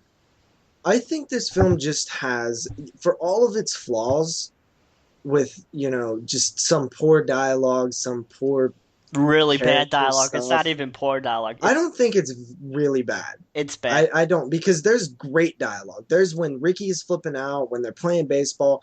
There's some poor, but there's also great that counterbalance Mhm. that. Mm. And I just think this film has so much Like- going for it upon rewatch, where you just like finding all these quirky little different things and like things that you might not have noticed on first glance. Like the opening sequence when they're driving on the boat has to be some of the worst fucking dialogue. He's like, "Can I drive your boat?" And she's like, "Well, I don't know. I'm not supposed to." And she's like, "Oh, come on." He's like, "Well, maybe." It's like the worst fucking I dialogue. love that part. It's so bad. And then she One fucking thing- and then one thing and then they're driving and she's like, "Look out!" And they're like, they have like 40 seconds to steer out of the way and they fucking kill him anyway. It's like, this made me laugh. It's like they had so much time to like avoid this whole confrontation and they like become like total idiots. Well, they And do one- hit the accelerator. Yeah. One thing about this film that cracks me up, man, is all the guys with those short shirts. Oh, I know. That are man. showing their the bellies. belly shirts and so the short fucking shorts and 80s. stuff, man. It's funny, man. Like, And what's I even grew up in funny- the 80s. I don't remember ever wearing that shit, man. Like, what the fuck? It's ridiculous. Even what's funny is like Ronnie in Sleepaway Camp 4, like still has like those short ass shorts on, and it's the funniest Yeah. thing ever. Totally. Yeah. I actually like Ronnie, man. He's cool. Yeah, and he's still pretty He's cut. Pretty too. buff. Yeah, later on he's still like You think that guy juices, dude? I think didn't he know does, like man. I even messaged you on Facebook. I was like halfway through the film. I was like, "Oh, that's Ronnie from the first Sleepaway Camp." I'm a fucking idiot. Like they click into like I don't have like much more to say about the first Sleepaway Camp. I think I might be out of points though too. yeah, the second one we'll get into some interesting conversations. So what would you guys rate Sleepaway Camp? Jeremy, you go first. I'm gonna give it a 7 out of 10. It's not my favorite slasher. I kind of like The Burning a little bit more, to be completely honest. But Notes. I'm gonna give it a 7 out of 10. That's interesting. That's exactly what I have it written down as 7 out of 10. And I think mostly my rating is due to the end of the film. I honestly don't think like the film is like overly that spectacular, but I think it has replay value for sure though. I think it's kind of fun. Okay, my rating. I love Sleepaway Camp. I think it is so much fun from beginning to end. I love the kills. I think all the kills are absolutely fantastic. And I find so many little moments awesome and funny. I give it an 8 out of 10. I love Sleepaway Camp. You should watch The Burning. I should. It's good, and it has that funny moment too. It has a lot of funny moments actually. Yeah, and Sleepaway Camp, the Scream Factory Blu-ray. JP, you also watched it on Blu-ray, didn't you? Yeah, and I think that actually led to maybe one of the reasons why I like rediscovered my like absolute love for the film, because this time watching it, I just was like in love with it. I seriously had a blast watching it. It could have been stuff outside of life where, work was weighing me down and I was just looking for escapism, and I really found it in Sleepaway Camp. Or it could be just that I loved the film and but the picture quality definitely helped. Mm-hmm. Yeah, man. I thought the PQ was amazing on this Blu-ray. So definitely run out and grab when that. I popped it in, I messaged you guys. I was like, holy hell. Like, Yeah. looks awesome. Yeah, I was fucking blown away by it, man. It was really good. So, but anyways, thought I'd just bring that up for, Sleepaway Camp Blu-ray. But into Sleepaway Camp 2 we go. All right, now we get into the fun ones. Now, what's the sub? Is this one Teenage Wasteland, or is that the third No, one? this is Sleepaway Camp 2 Unhappy Campers from the year 1988. All Now, right. this was filmed back to back with Yeah. Sleepaway Camp 3. And I think it's fair to mention really quickly that these films did super well in the video stores because of the covers. Like, they had nothing to do with the films. Like, the cover to Sleepaway Camp 2 is awesome. You know, it had a tagline like something like, Freddie and Jason are scared to play or something, but Angela is there. So you know what? It said something like that. See, if it Right. wasn't They for knew that what they reveal was at the doing. end. Good marketing. Yeah. Yeah. All right, so this film takes place between 5 and 15 years after the first film, and we learn that after the events of the first film, Angela gets locked up into a loony bin, and she's given shock therapy and other interesting forms of therapy, and then she is released from the loony bin, and of We course don't see any of this. This is all handled Yeah. through exposition. Yeah. Yeah. So the film then cuts back to a camp, and of course Angela's now a few years older, played by Bruce Springsteen's daughter, but Pamela Sister. sister Pamela Springsteen, and of course Angela's a camp counselor, and she's bringing back the pain to the naughty kids, as it is said. And that's basically the description of the film, is like, oh, who's murdering these kids again, because they don't know it's Angela. Is that a good enough description? Yeah. Sleepaway Camp 2. So this one right away, this is not a whodunit. Nope. This isn't even a whodunit until the end. Nope, we know it's Angela. So it opens up with, exposition through Campfire Tale, which is hitting all of the classic, starting off hitting a classic, Friday the 13th type moment where they're all around a campfire. It's the horror cliche. Mhm. This one is where tonally, this is completely different than the first Sleepaway Camp. This is camp. This is cheese. This is It's a horror comedy. Yeah. There's a lot of funny things, funny lines in this, and the dialogue's even worse than the fucking first film. This film is an example of something that knows what it is and knows what is going on around it in order to kind of almost like satire that what's going on around it in terms of slasher films. I do give him props. The beginning of the film with the camps, the campfire story about the legend. Yeah. I really like that beginning. That's when this is the ones that feel like Friday the 13th to me. Yeah. Like, Mhm. It's definitely not the worst horror sequel. I gotta say that. So what do you guys want to open up with? Like maybe okay, Angela, Pamela Springsteen? I just want to talk about the beginning campfire story. I think it's interesting in the beginning of the film when they talk about this legend. I know they're kind of jazzing it up a little bit, and they're talking about how 30 people were killed at this camp I was and like, stuff like 30? that. I was like 30. But I'm like, I really know for quickly- a fucking fact it was 12. You guys remember the kids, like the group of kids that have their like heads bashed in or something in the sleeping bags in Yeah. the first film? Like how many was there, you think? Well, that's the thing. It's just open for interpretation. Yeah. Really. Yeah. So that was kind of a little like they could have almost went a little further with that to really shock some people with like We killed It reminded me of the 786 squirts from South Park. When he keeps losing the squirts. Uh-huh. Yeah. that guy takes him out. He's like, I don't want to take him out camping, and then they just all die on him. I feel bad for that guy. That guy, imagine trying to explain that to the parents. Like that guy's life is fucked. Oh yeah. But they blatantly tell you in the beginning of the film about the sex change and stuff like that. Yeah, which They what go did into you the think psych about ward. that? I thought it was just pretty out there. It's just like, okay. The reason for it is just because they wanted Angela to be a woman. Like Well, I think they had no choice but to just blatantly say there was a sex change, and then when she introduced the character of Angela, she's totally a woman now. Oh yeah.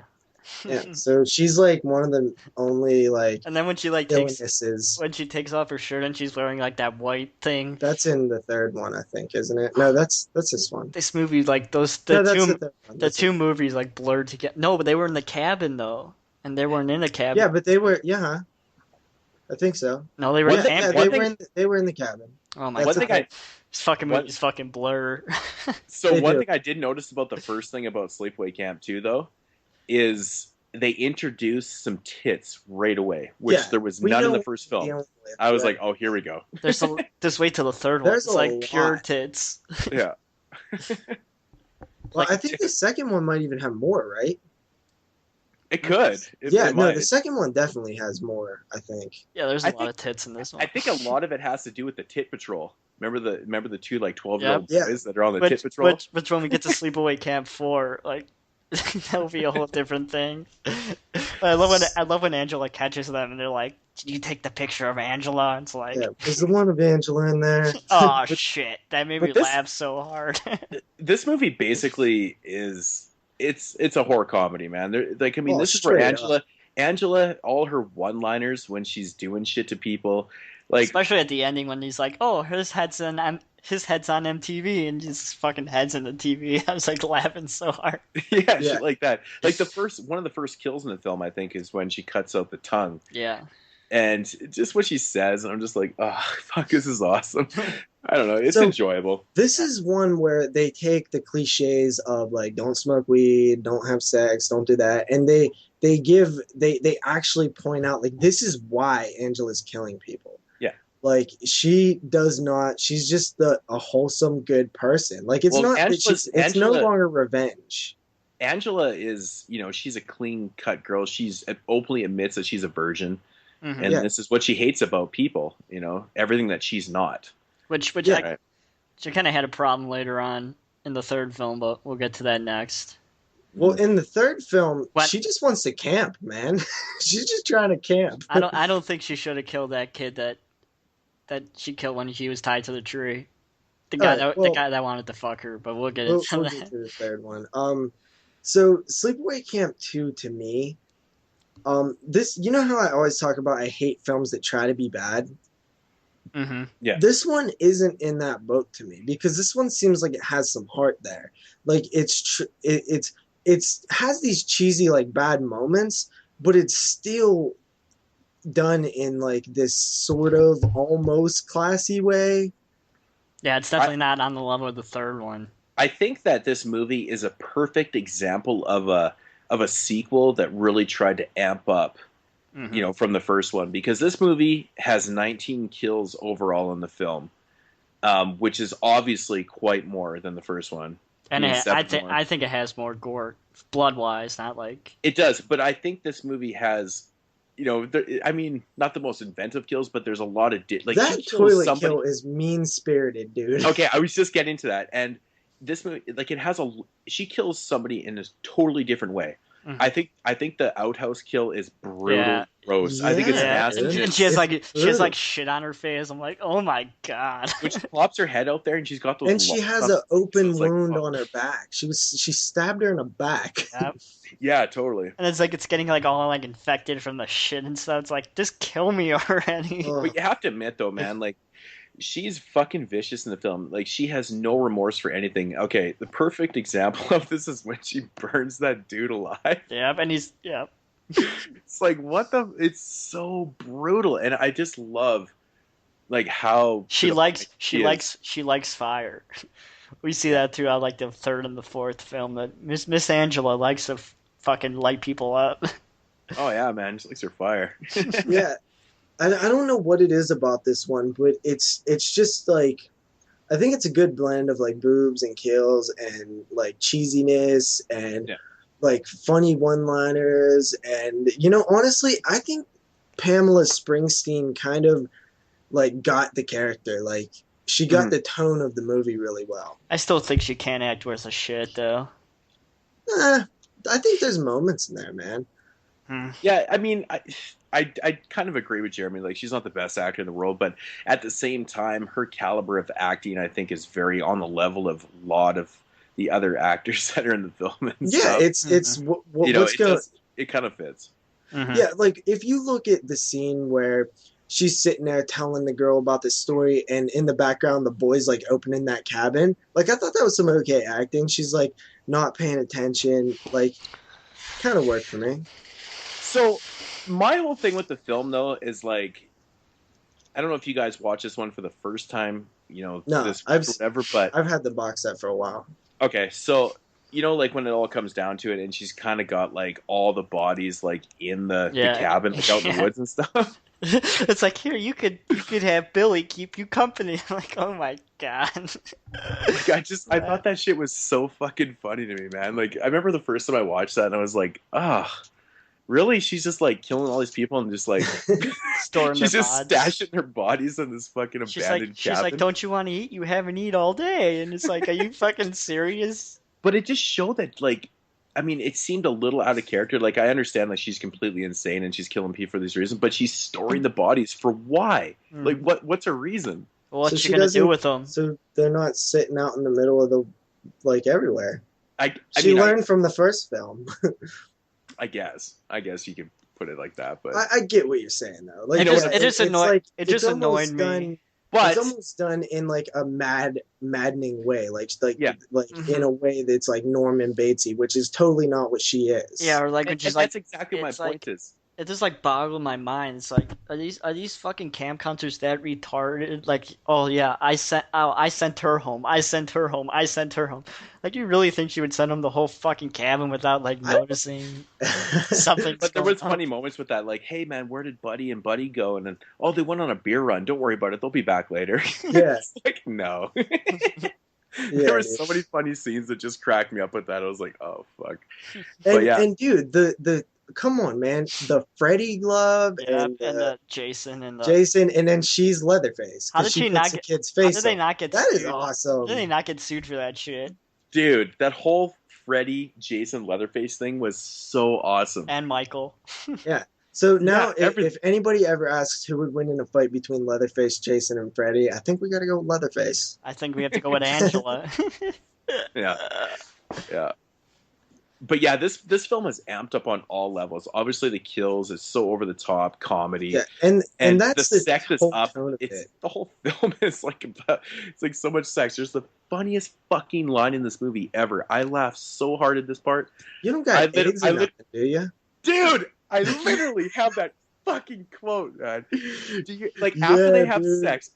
sex, she gets up. Yeah. She's like, you don't have AIDS or anything. do you?" Yeah, because it's like, oh, Who it's asked like, that after the fact? yeah. I think it's a little late for whatever the answer But you is. got to remember, it was like the funniest time because this film was like 1988, I think, right? Yeah. Yeah, And like the height of the the epidemic of AIDS, everyone's freaked out about it, and just the way she says it, I'm like, do you Yeah. have AIDS or anything? I literally paused the movie. I'm pissing myself all by He's like, myself "What? No." downstairs. I'm like, I'm just fucking dying as I'm writing this down. I'm like, oh, this is too good.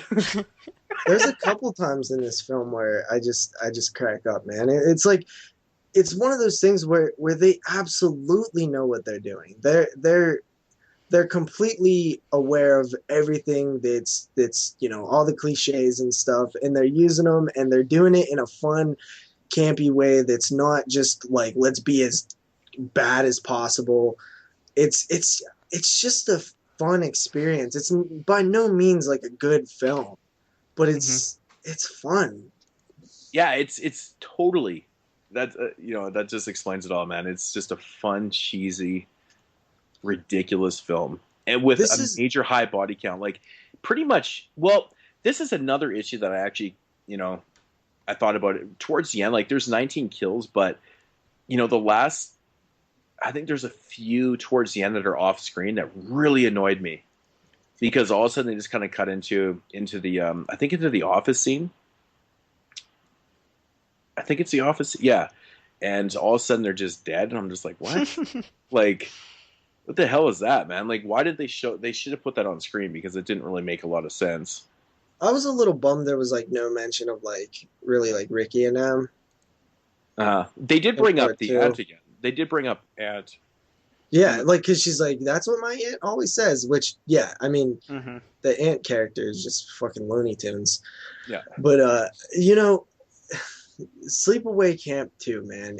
I don't really know what else to say about it besides it's just it. I don't. It's hard to tackle. Like it's because it's not good, but it's fun.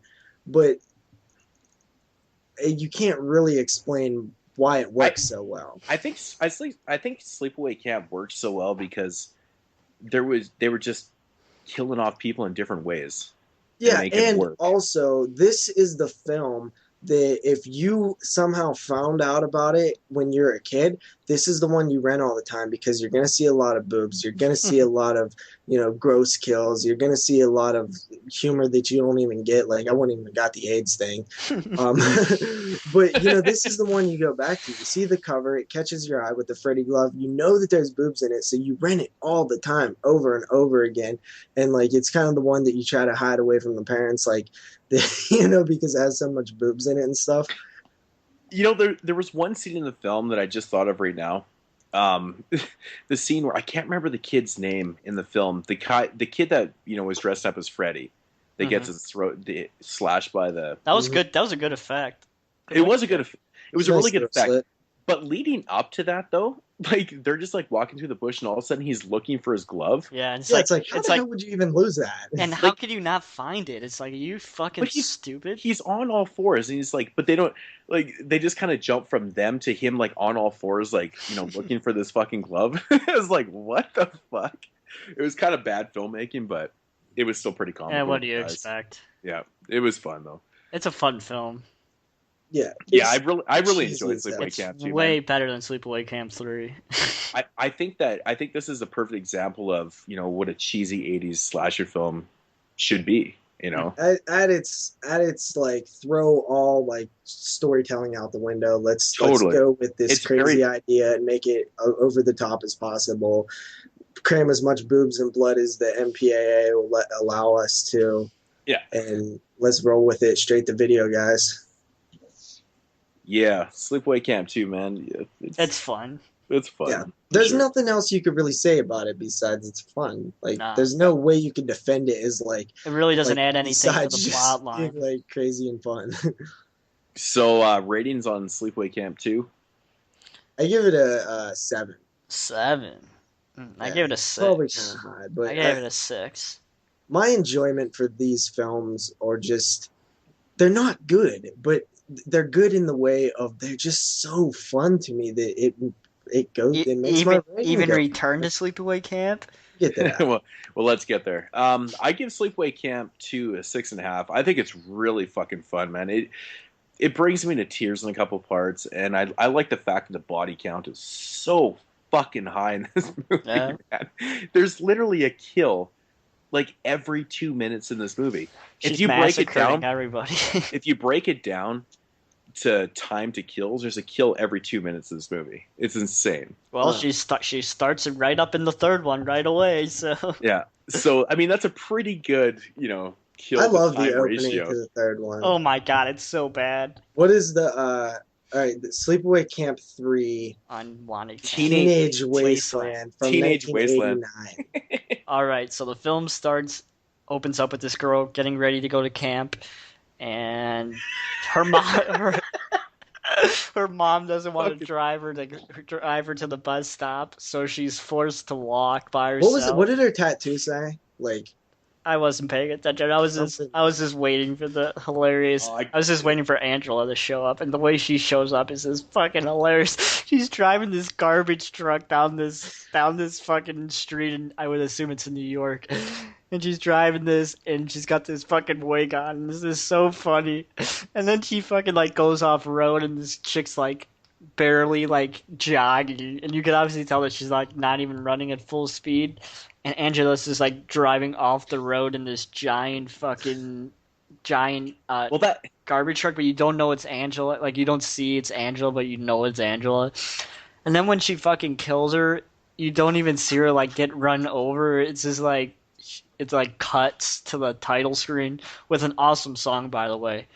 The opening title song is fucking awesome. Yeah, that's why I like it. It fits real well. That's interesting because I don't know what version you watched, but you actually do see her getting hit by the vehicle. Yeah, I think you do. Yeah. Huh? Yeah, I watched the Anchor Bay release. Okay, you do see her getting hit, but that scene is so ridiculous because if it is in New York, if it's supposed to be in New York, it doesn't make any sense because like, why is no one like helping her? No. It doesn't make sense because she's running down an alley. There's no fucking alleys in New York, man. There's no such thing as an alley like that. And like, I never thought of that until you said maybe it was New York. And if it is, I fuck, thought it was in New York. that's It bad. looks like it's in or L.A. They're always in L.A. I think it's supposed to be New York because I think they mentioned something about New York in one of them. I think they do too, and I think that's just wow. That's just really bad because there's no such thing as alleys like that. I don't know. I just It's thought it was, really fucking bizarre. I just thought it was like There's one of no those- alleys in New York at all. No, the buildings are back to back, man. It's insane. There's no such thing. I don't know. It just made me laugh so fucking hard. This girl running down the street getting chased by this. I'll tell you why I like the opening. Because the opening instantly lets you know, like, I'll go back to Stitches. It instantly lets you know what you're dealing with. Like, okay, I'm dealing with this completely ridiculous film. Right from the very beginning. Yeah. Well, that's definitely what it is. Okay. All right, So, so- man, one thing I like about Sleepaway Camp 3, though, the very first scene in the film has tits. It totally sucks you in, and I love the line that she uses.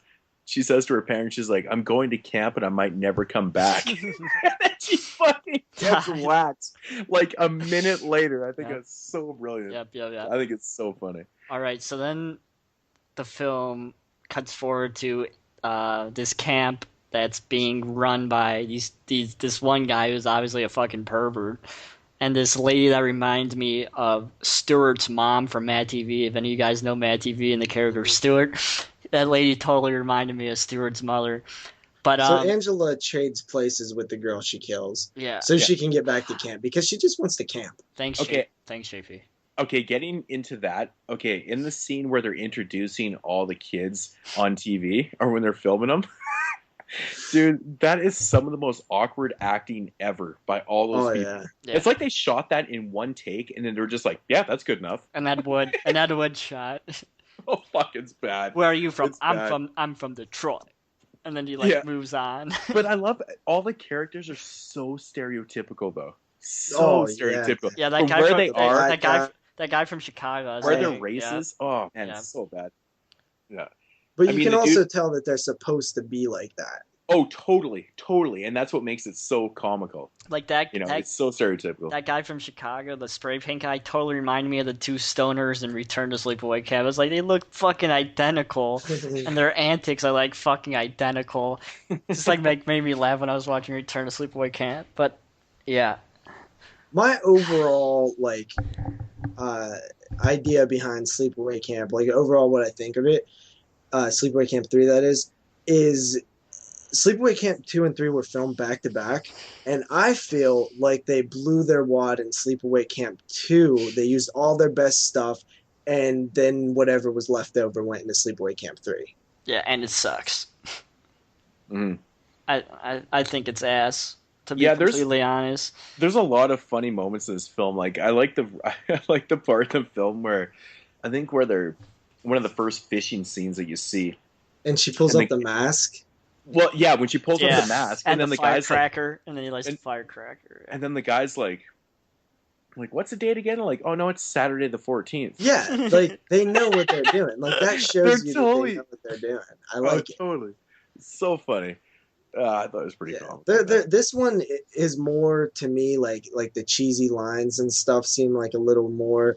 It seems like Dude, I hate Well- the characters more in this Dude. one than the second one. when that lady fucking got killed with the lawnmower getting buried and her head's fucking sticking above the ground, she's like, "Don't kill me, Angela!" I was like just laughing so hard because it's like the dialogue is so bad and like her acting is fucking terrible. It is so funny. That's actually like one of my favorite kills in the movie, besides the firecracker in the nose. Yeah. Yeah, But like the fucking lawnmower to the like, it's so ridiculous. It's so ridiculous. It's like she doesn't suffocate her. She buries her and keeps her head above the ground so she can fucking run it over with the lawnmower. And I was like thinking like, oh my god, this is that's gonna like the mean-spirited kill of this one. this is Like, gonna be it is. like this is gonna be like Dead Alive and you get some fucking awesome kill and But it's just, like, Angela- lame. I found flagpole, it- man. The I flagpole found- was awesome. Yeah, the flag. Oh, the flagpole. Oh, fuck, dude. I love how you like That body falls. I love how she like falls like face first and her face just gets like smushed upon the concrete. Dude, that kill is so fucking funny, and it's especially funny who she does it to. Yeah. Yeah, I think that's so funny how she dies. But This one has some of the funniest and cheesiest lines every time she kills somebody. I mean, you think of Sleepaway Camp 2 is bad with the one-liners. This one is like over the top bad. Like every time she talks in this film, it's like she doesn't give a shit at all. Like she's totally. It just seems like she exhausted herself from Sleepaway Camp 2, and now she's just like, now I'm just gonna fuck you guys up and not give a shit what I say. But her one-liners are so funny, dude. When she lights the tent on fire, like just blatantly fucking douses it in gas and just gone. I love how Just it explodes, and then, like he's like screaming. It's like, I don't think he would like scream. He would just like incinerate because the whole fucking like tent is like whoosh. And you hear you hear him like ah. It's like, really? There's some funny ass dialogue in this movie too that really cracked me out, man. The girl that gets killed on the flagpole, the rich girl from I believe LA or whatever, most likely. She when she's out in the woods with her, and she like stops and she's like, "Yeah, I need a ciggy." Yeah, I need a ciggy. And then she hits it one time and throws it on the ground. She literally takes one puff. It's not even like a full puff. It's like the light up puff. I know. And I was like, what the fuck just happened here? I'm like, this is crazy. Like, I think that was a conscious decision. Like, it's like we're not even gonna, waste time with this. We're just gonna say screw it. And like, what were there only boobs in the beginning of the film? Yeah, when they're in the cabin with the Asian chick and the other chick, and then with the old guy too. Yeah. Yeah, this one had far less boobs. And you know what? I also feel like everything feels cheaper. Like the sets are literally like tents in the woods, and they like they use like this gimmick where they're like, trying to get characters to go to other scenes. They have to like do this like blindfold game, like, and you could tell they overused it just to get characters at two different places. Yeah. Oh yeah, totally. Like this one's on the whole, like this is where you're scraping the bottom of the barrel of like ideas and money, and just it's pure bad at this point. But they did those things because they were basically out of money. It seemed like, because they filmed them back to back. That's what I said. They blew their wad with the first film, with the first sequel. I think Angela Tully goes against her morals in this movie when she kills the blonde kid. All he wants to do is do what anybody in that situation would do. The blonde kid. The blonde kid the normal kid who's like the goody two-two who doesn't do anything wrong but try to kiss Angela, who any kid would do the same in that situation. I'll tell you I think that's why he's perverse. He's perverse, like bondage and stuff. That's why. Mm-hmm. But we don't know that he's into that until she already ties him into a tree. No, they're tied together, and he's like, they're tied together. That's right. Remember, he's like, oh, I feel so awesome about being tied to you. And he says all this like nasty kind of shit. And he's like, dude, speaking of that dude, worst actor, man. That guy sucks so bad. I thought that guy was so funny though, man. He was funny. He was funny. He was like my favorite character out of all the like he was minor characters. I like the Asian too. Well, yeah, because she was like hot.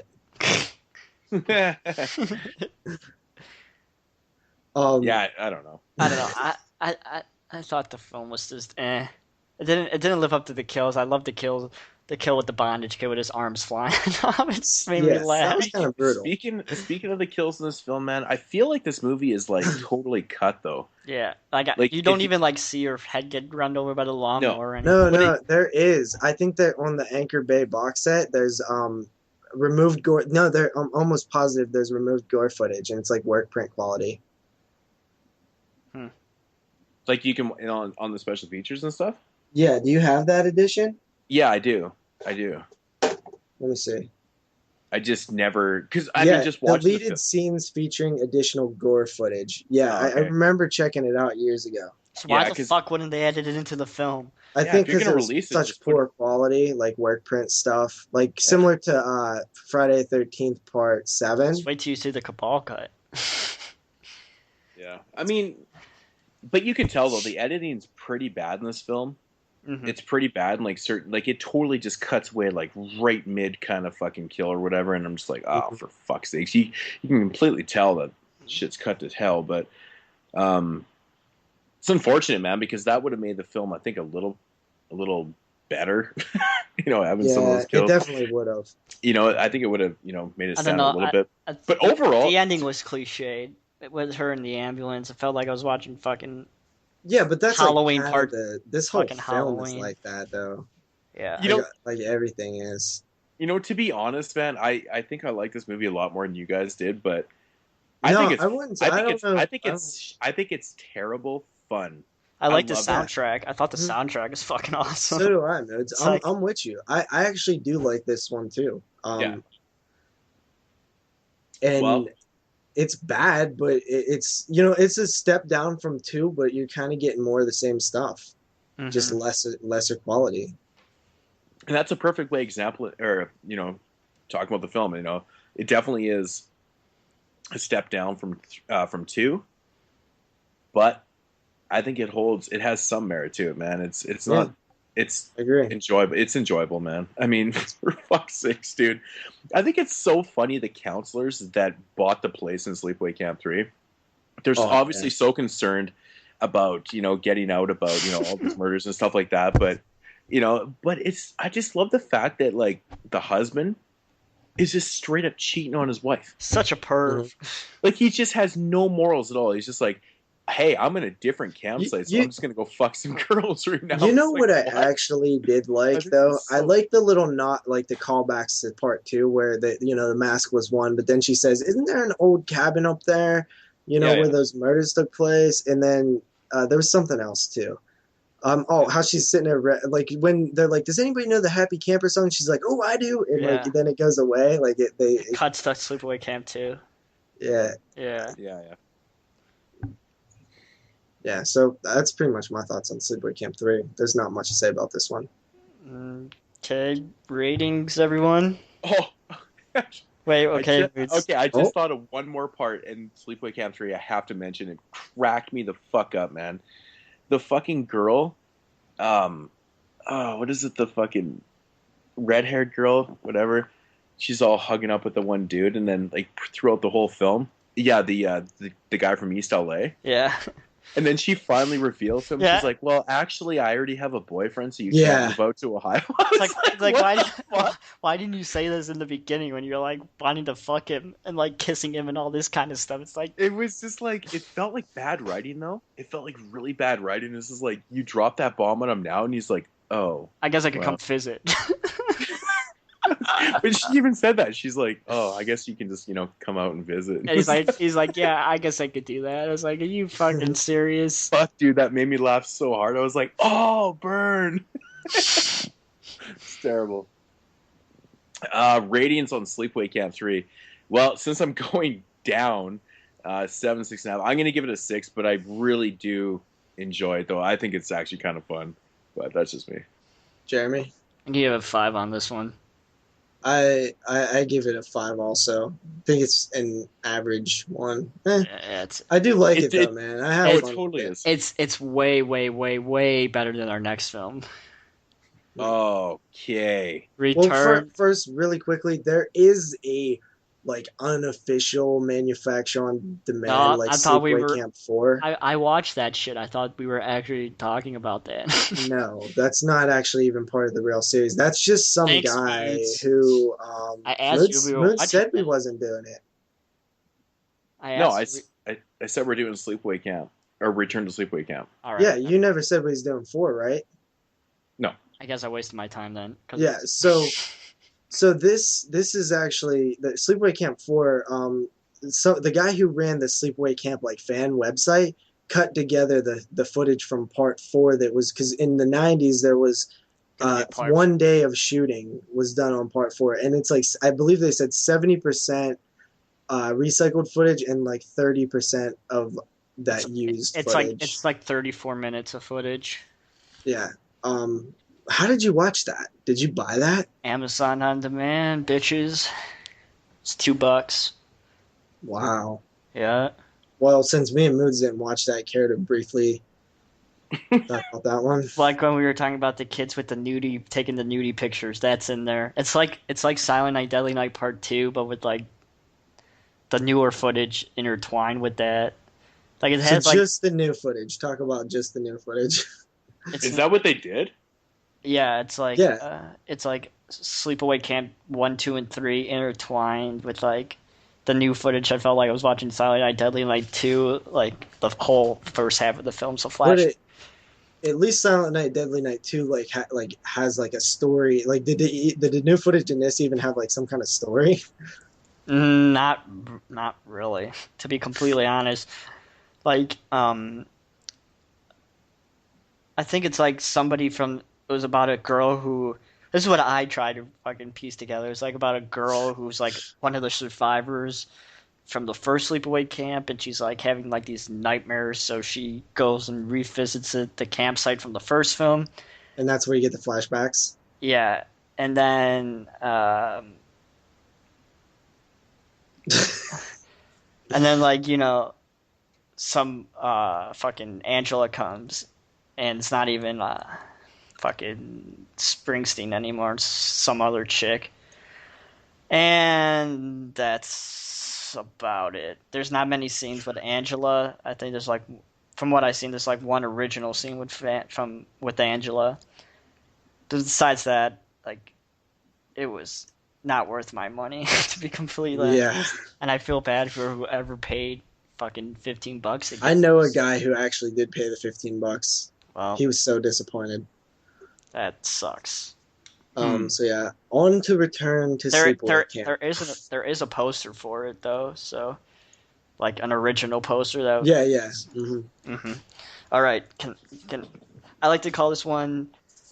I love to have like the Return to Sleepaway Camp, and then like have like 2 colons and be like the anti-bully film. It's like I felt like I was watching like a fucking bully film. What with this movie? Like This one came out in 2008. oh my god, the way they treat this kid is puts fucking Judy to shame. Like these kids are fucking douchebags. Like oh my god. So the film basically follows. Does it take place in the same camp from the first Sleepaway Camp? No, it's a different camp. All right, No, it's so a different camp. so this film totally dismisses the second and third film, and it takes place directly after the first film. It's directed by the original director of the first film, written and directed by the first director from the first film. And Didn't that guy also do 2 and 3 also? I don't think so. He Maybe didn't? maybe I'd be wrong. I think he did. Okay, so we're basically back at a camp, of course, and we got this kid who. Oh wait, the film starts with these kids fucking lighting farts. It makes no fucking sense. I'm thinking, what the fuck does this have to do with Sleepaway Camp? It's just like a camp, and they're sitting there lighting farts, and we're introduced to this fat kid who we could obviously tell is going to be somebody that gets picked on a lot.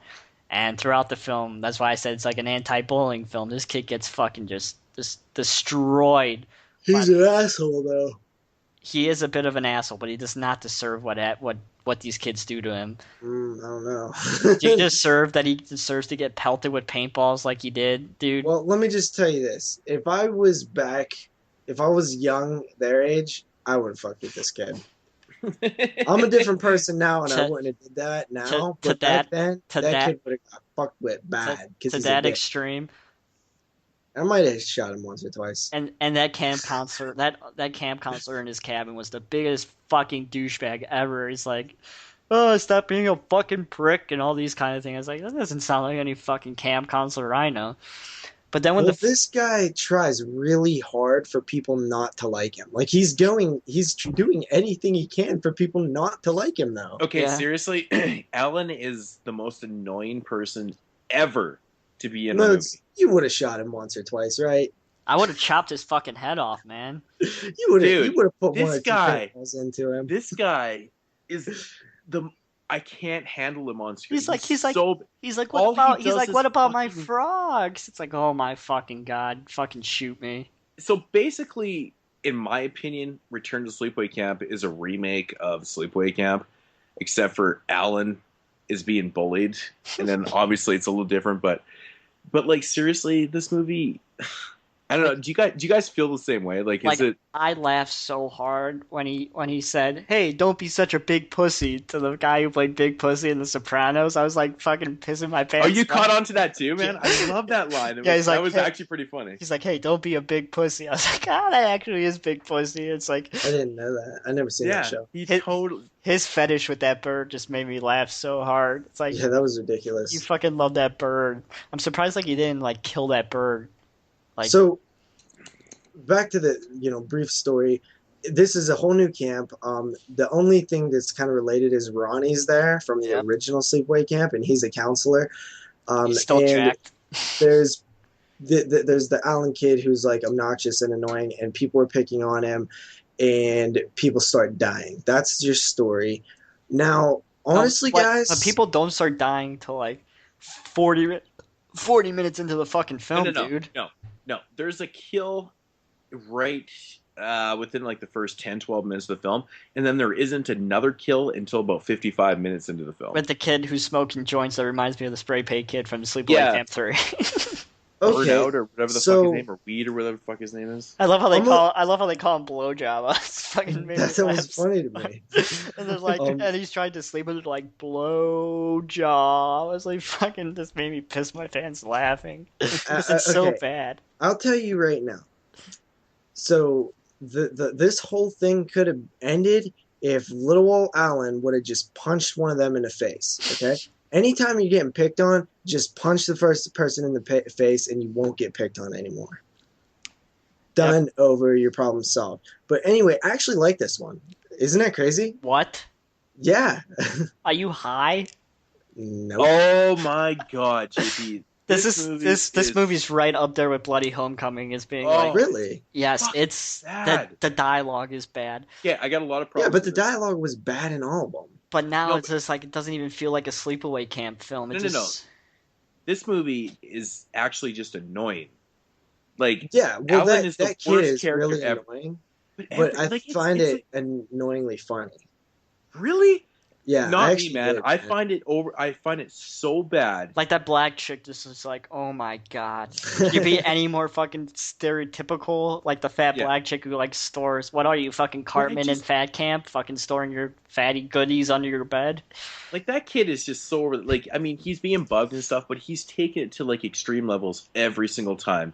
He's a whiny little bitch, and it's fucking annoying as shit. And dude, But you didn't find it funny when they got him to smoke like cow shit and shot him with paintballs and like, because he's so annoying. You're seeing him get like, yeah, those parts are funny until he starts crying and whining and acting like a bitch. It's so bad, dude. It's so bad. I honestly can't stand it, man. It's just, really? It's fucking terrible to me, man. It's terrible. I think they wasted the cameos, man. They did. Fuck, I have that written Dude, down. Ricky was Cameos. awesome as hell. But they wasted Angela's cameo. Well, Angela's actually in the movie Yeah. throughout the whole film. Yeah, In case you didn't notice, Yeah? yeah. she's in a Yeah, that's lot her the of whole scenes. time, dude. She's Yeah? the cop. Oh, yeah? With the voice Yeah. box cop?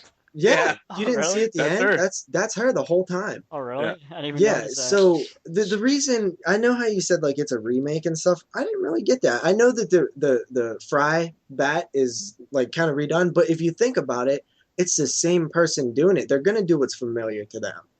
You know what I mean? No, I mean, pretty much on all levels, I find that movie is kind of like a remake of the first one.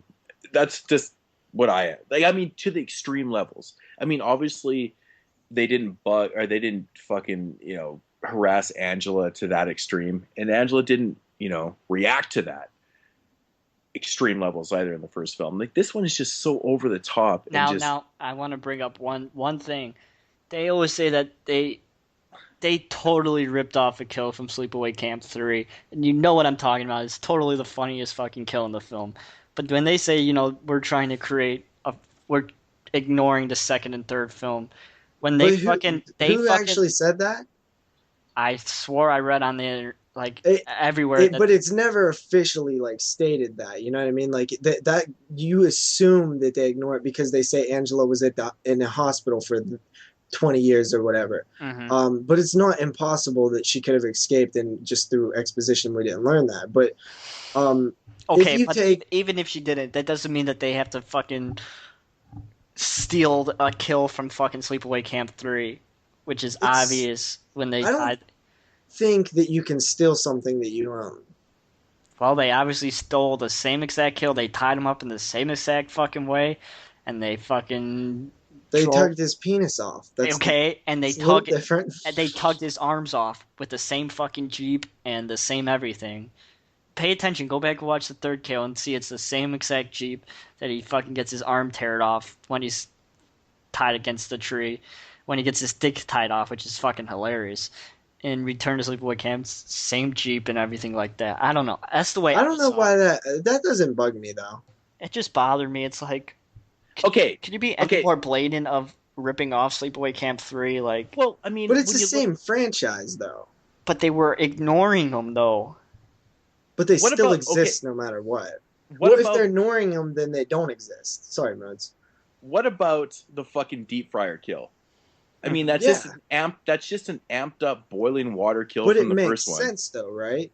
But it's the same thing, and this is the point that I was trying to make before about this film not acting like it's or supposedly not a remake, but this movie is very reminiscent of being a remake. And the problem with this the problem with this movie that the reason why I think it fails on all aspects is not only that it has the most annoying character ever on film in history in Alan, but this movie has 9 fucking kills. It's even lower than the original Sleepaway Camp. Mm-hmm. There's 9 fucking kills in this movie. There's What like about a all 40, those frogs? there's a 45 okay. There's a 45-minute scene or point in this film where there's not even one kill. And it's all basically just annoying scenes with Alan being fucking harassed. Yeah. Paintballs. okay. He's getting fucking shit on constantly. All these cliche characters just giving it to him. I'm just like, oh my god. Seriously. Like, Like I said, it really- was a bullying movie. it basically See- is, man. But there's no fucking kills. Basically, all the kills happen. 7 of the 9 kills happen in this film in the last, 15 minutes of the not movie? even. It's insane. I'm gonna give you a little example of something that the way I saw the Fry kill. Okay, so what is Angela doing? She's doing what she did before. She's doing it again. Okay, so she does what looks familiar to Oh, her. I don't want her to do. Now, Come if on, you JP, look it's a at Jason X, when he is back in Crystal Lake, he does what's familiar with the sleeping bag kill. That's familiar to him. It's familiar to Angela. She sees the Fry guy. She sees him standing over the bed. She instantly goes back to this memory when she was a child and killed a guy.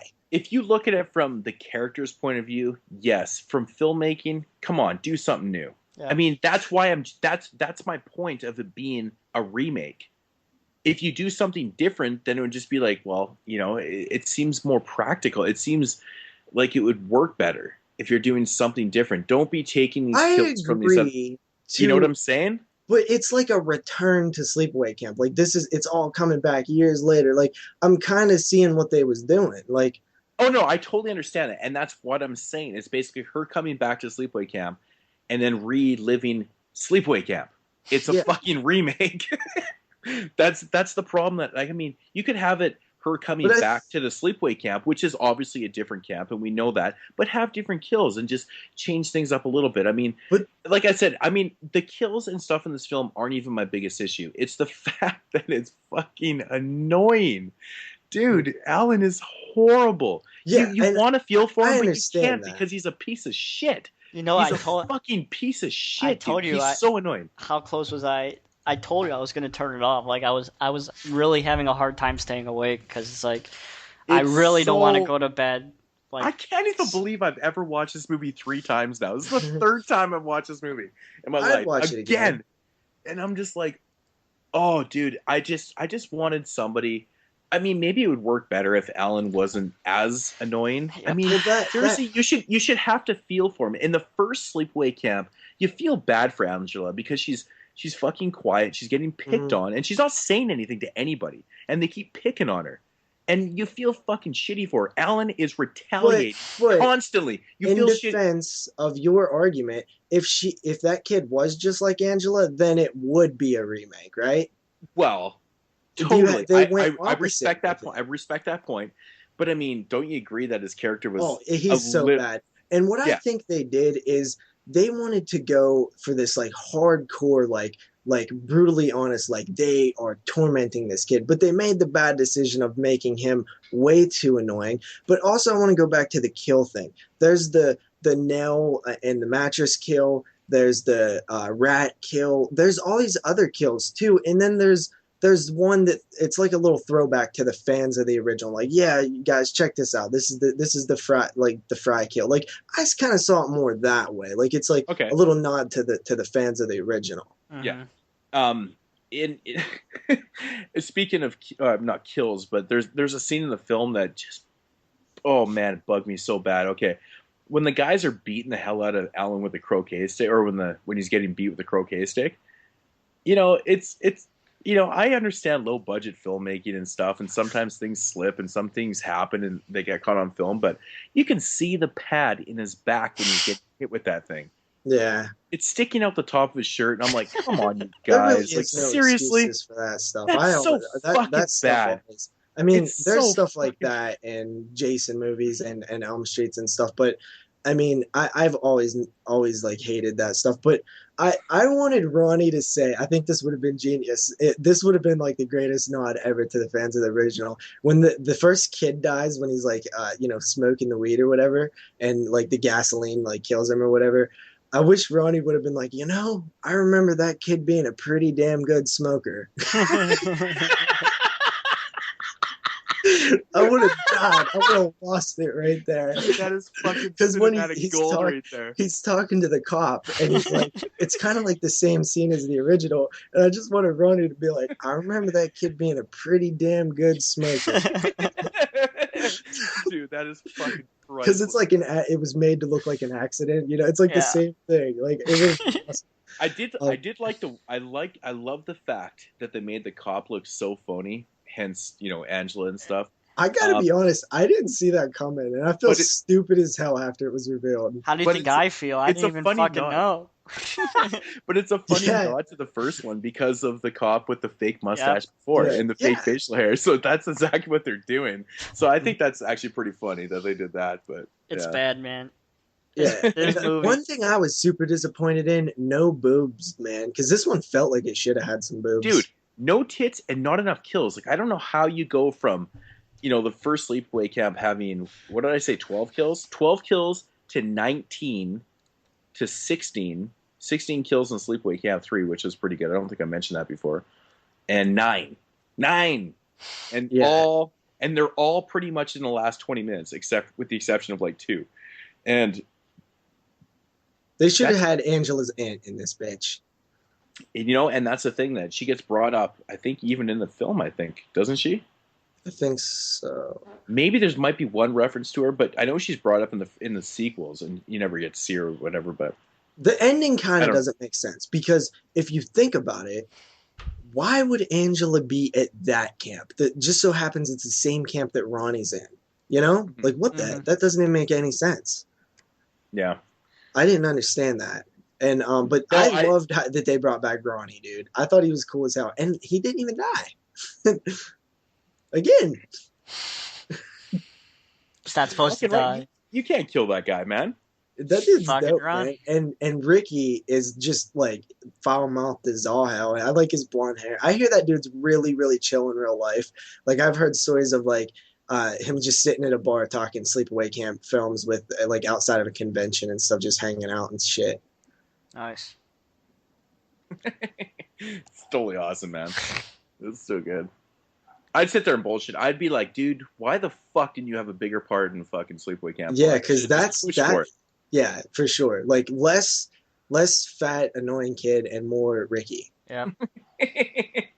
Like I'm with you on that, man. If you take that kid out of the movie and put something different in there, maybe have it more focused on, just the Ricky and Ronnie and all them kind of counseling these kids and stuff while the adults and kids are getting picked off. Like, way, way better movie. Mm-hmm. But honestly, I was so surprised because I kept hearing like, oh, it's so shit. and that could have been how it affected me, to where like I was going in with such low expectations that a lot of stuff surprised me and I laughed. And you know, it's not a good movie at all. It's actually my least favorite in the entire series, obviously. It's fucking bad. But I didn't hate it, man. I would watch it again. I mean, these films just progressively get, less enjoyable, but I don't know. I can honestly vouch for the first three. I would recommend the first three. Now, if they had that, I remember that kid being a pretty good smoker line in there. Like, would that have bumped it up a few notches? It definitely would have brought me to tears because that's pretty fucking funny. I know, dude. And I was almost like, those moments where you're watching something and you like think of it and you're like, oh my God, please do it. And like, you almost feel like that's something that they would do. Like, I thought they was going to say it. Like, it looks so perfect. Like, how do you not write that line in there, man? It's so good. This opportunity. We never did talk about, that scene itself as the effects. Like when he explodes, the CGI that's in that. Yeah. Shit, dude, I started laughing so bad again. I thought the rats in the stomach CGI was funny. Yeah, it's bad. So ratings, guys, what do you guys rate this one? Jeremy, what do you rate it? This one gets a sloppy 3 out of 5, or 3 out of 10 for me. 3 out of 10. It fucking sucks. Moodz? 3 out of 10. Yeah. Did I talk you up at all? Nope, it fucking blows, JP. It's fucking. No, bad. I've been pretty much talking a lot of shit about this one for a long time. But we did laugh. I mean, there is decent qualities in this one, but I think I'm going to give this one about a 4 out of 5. Okay, not as low as I was expecting. I gave it a 4.5 out of 10. Wait, you said 5. We're all saying. I think we've been saying 5 the whole show. Our ratings are out of 10, guys. So just double it. No, I said 4 out of 10. I think you said 5. You said 5. Did I? Yeah. Yeah. That we're getting a little tired here, guys. Yeah, so 2:30.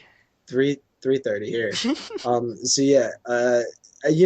Man, 4.5 out of 10. It's below average. I didn't hate it. I could watch it again. I wouldn't, obviously Moodz could watch it. Why would you watch it like a second time when you didn't have to do it for a podcast? That's what I want to know. Because when I first watched this movie, I was determined that I was shitting on it more than I should have been. So I watched it again. I was like, no. And that's why I was dreading watching it for this podcast. I was like, fuck. Ugh. I had so much fun watching these 4 films. Like, I couldn't wait to get to the next one, man. I had an amazing time with Sleepaway Camp 1. It was just, the Bluray was outstanding. How did you guys watch these films? Because I watched all 4 films back to back. Like, it was basically, 5-6 hours straight. I think I watched Sleepaway Camp 1 on Friday. I think I watched it on Friday, and then I watched 2 on Saturday, and then I finished 3 up at work today when I was bored. And then I watched Return when I got home today. Nice. Jeremy, You watched yours early in the week, huh? I watched one every day. Beginning on Monday. Yeah, I almost wanted to watch Sleepaway Camp 1 again before the show because, shit, dude, like, it's fun. I love Sleepaway Camp 1. And that Blu-ray, man, that might be one of my favorite releases so far, just based on, like, the picture quality and stuff. Mm-hmm. Yeah, man. Fucking really good PQ on this shit, man. And this one sold very, very well from what I understand, just based on the first,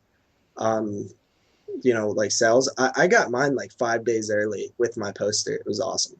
I actually got mine late for once. Whoa.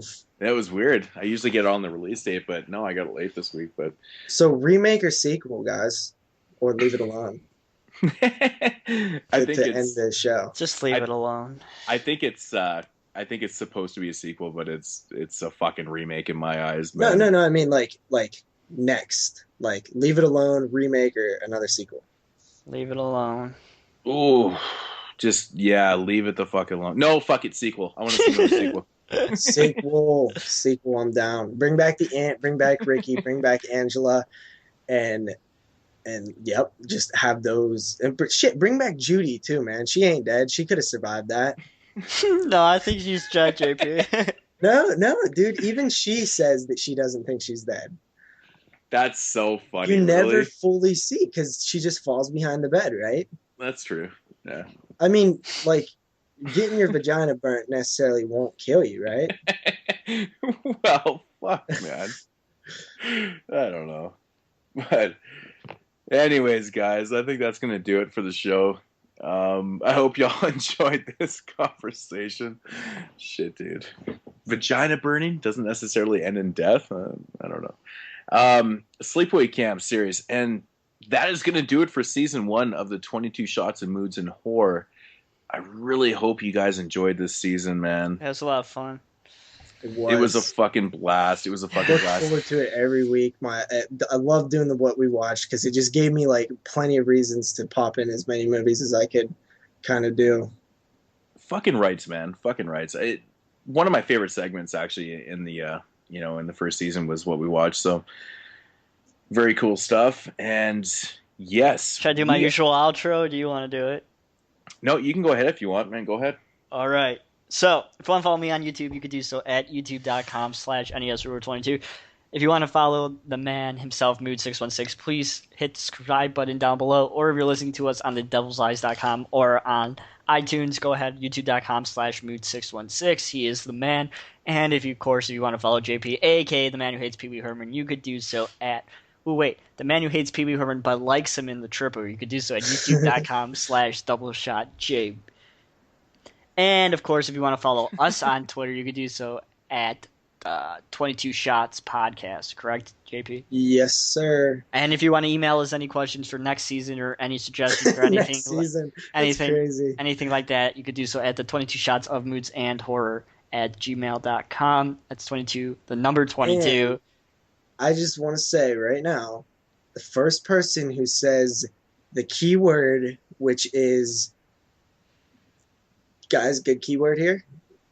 Tranny. The first person who says the first that's kind of a good one. But the first person who either gets in contact with me and says, Tranny. I remember that kid being a pretty damn good smoker, I'll send you something.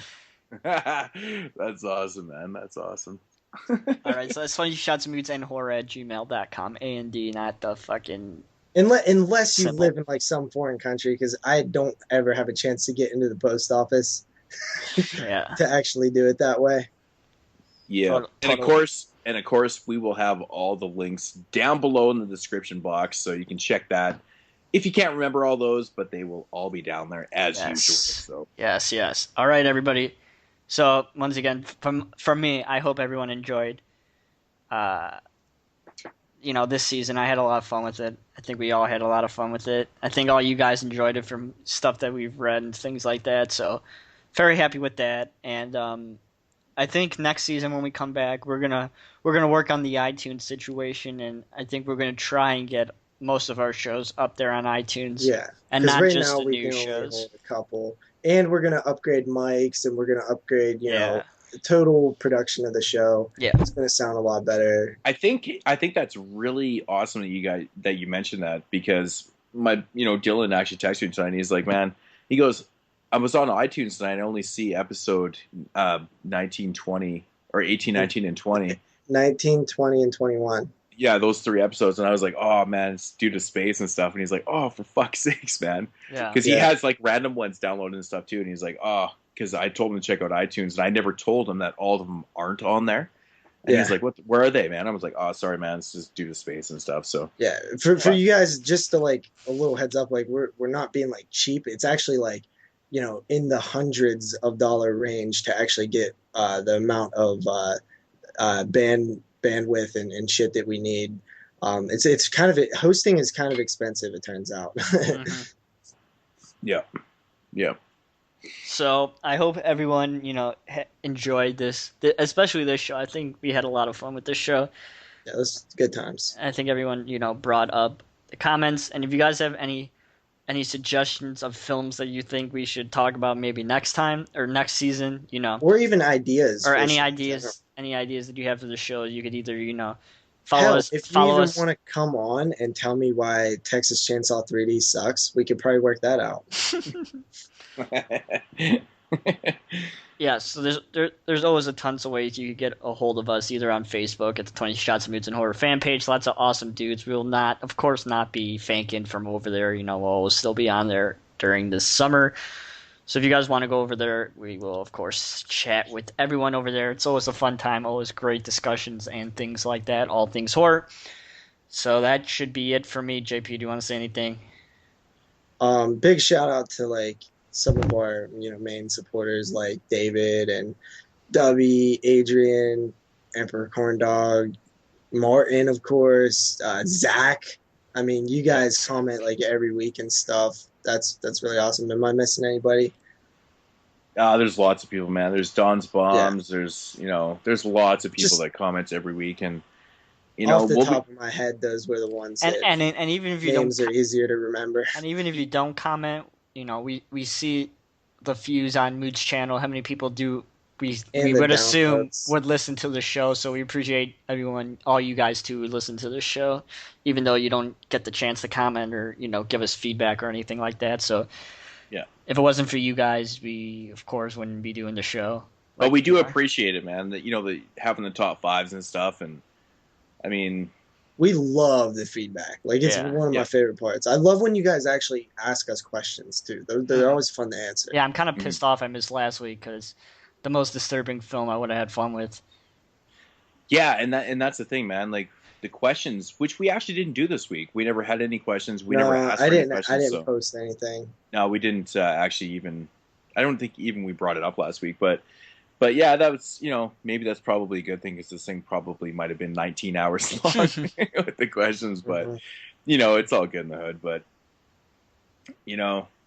we appreciate the feedback, man. Any comments, man, it's fantastic, and that's really what drives us to do it every week to week. Yeah, I love clicking onto the podcast and seeing the comments. It's how many times a day do you do it? Don't you just keep checking back to see if anybody else left a comment? Well, I mean, I get the comments and stuff. Yeah, well, I have to go out of my way to click on it. I actually love to fucking respond to them too, so it's really cool. I think when we started this, we didn't think it would be like what it is today. So thanks, everybody. I knew that it would have some kind of popularity based on the following that Moodz already had, but I honestly did not expect it to be as popular as it is. Even people like that guy who found us through iTunes and the other guy who found us through Devil's Eyes, we're pulling in people from everywhere. Twitter, it's really, really cool. And I think people kind of do enjoy what we have to say sometimes, which just makes me feel good because I like to talk, as you guys know. It does, though, too. And, I mean, there's quite a few people that, watch my other videos regularly on my channel and stuff that don't comment on these, but it is what it is, man. Maybe it's not for everybody, but we really, really do support or love the fact that you guys are supporting and leaving the comments and stuff. So just keep doing it, man. I think even Philip JP. I think you might have just got out there. Oh my! Oh, yeah, I said, I think even Philip listened to us, right? Yeah, totally. Yeah. Based on that Mr. Jones conversation or whatever, that finally checked this out. That's pretty cool, Yeah, and and it was kind of interesting too because after he watched, or I said to him, I was like, after you watch the film, leave a comment back, and he actually did. He got back, and he says he did not like that film one iota. I thought that was pretty funny, but but whole other conversation. But anyways, guys, I think that is going to do it for the episode 22, season 1 finale. Yes. Wait a minute, I thought we was going for 22 hours. Oh. Well, we might as well be. I'm not sure how long the show is right now. It's about 4.5 hours. 4.5 hours. It's probably our longest. But, season finale, I guess it's got to be long. Makes a lot of sense, I guess. But any last words? No, we'll talk to you guys in 3 months. I love everybody. Or you could just go to JP and listen to him next week. True that. Yeah. Anyways, guys, we're out of here. Double Shot J, NES, Ruler 22, Mood 616. We're getting the fuck out of here. Peace. Peace. Later.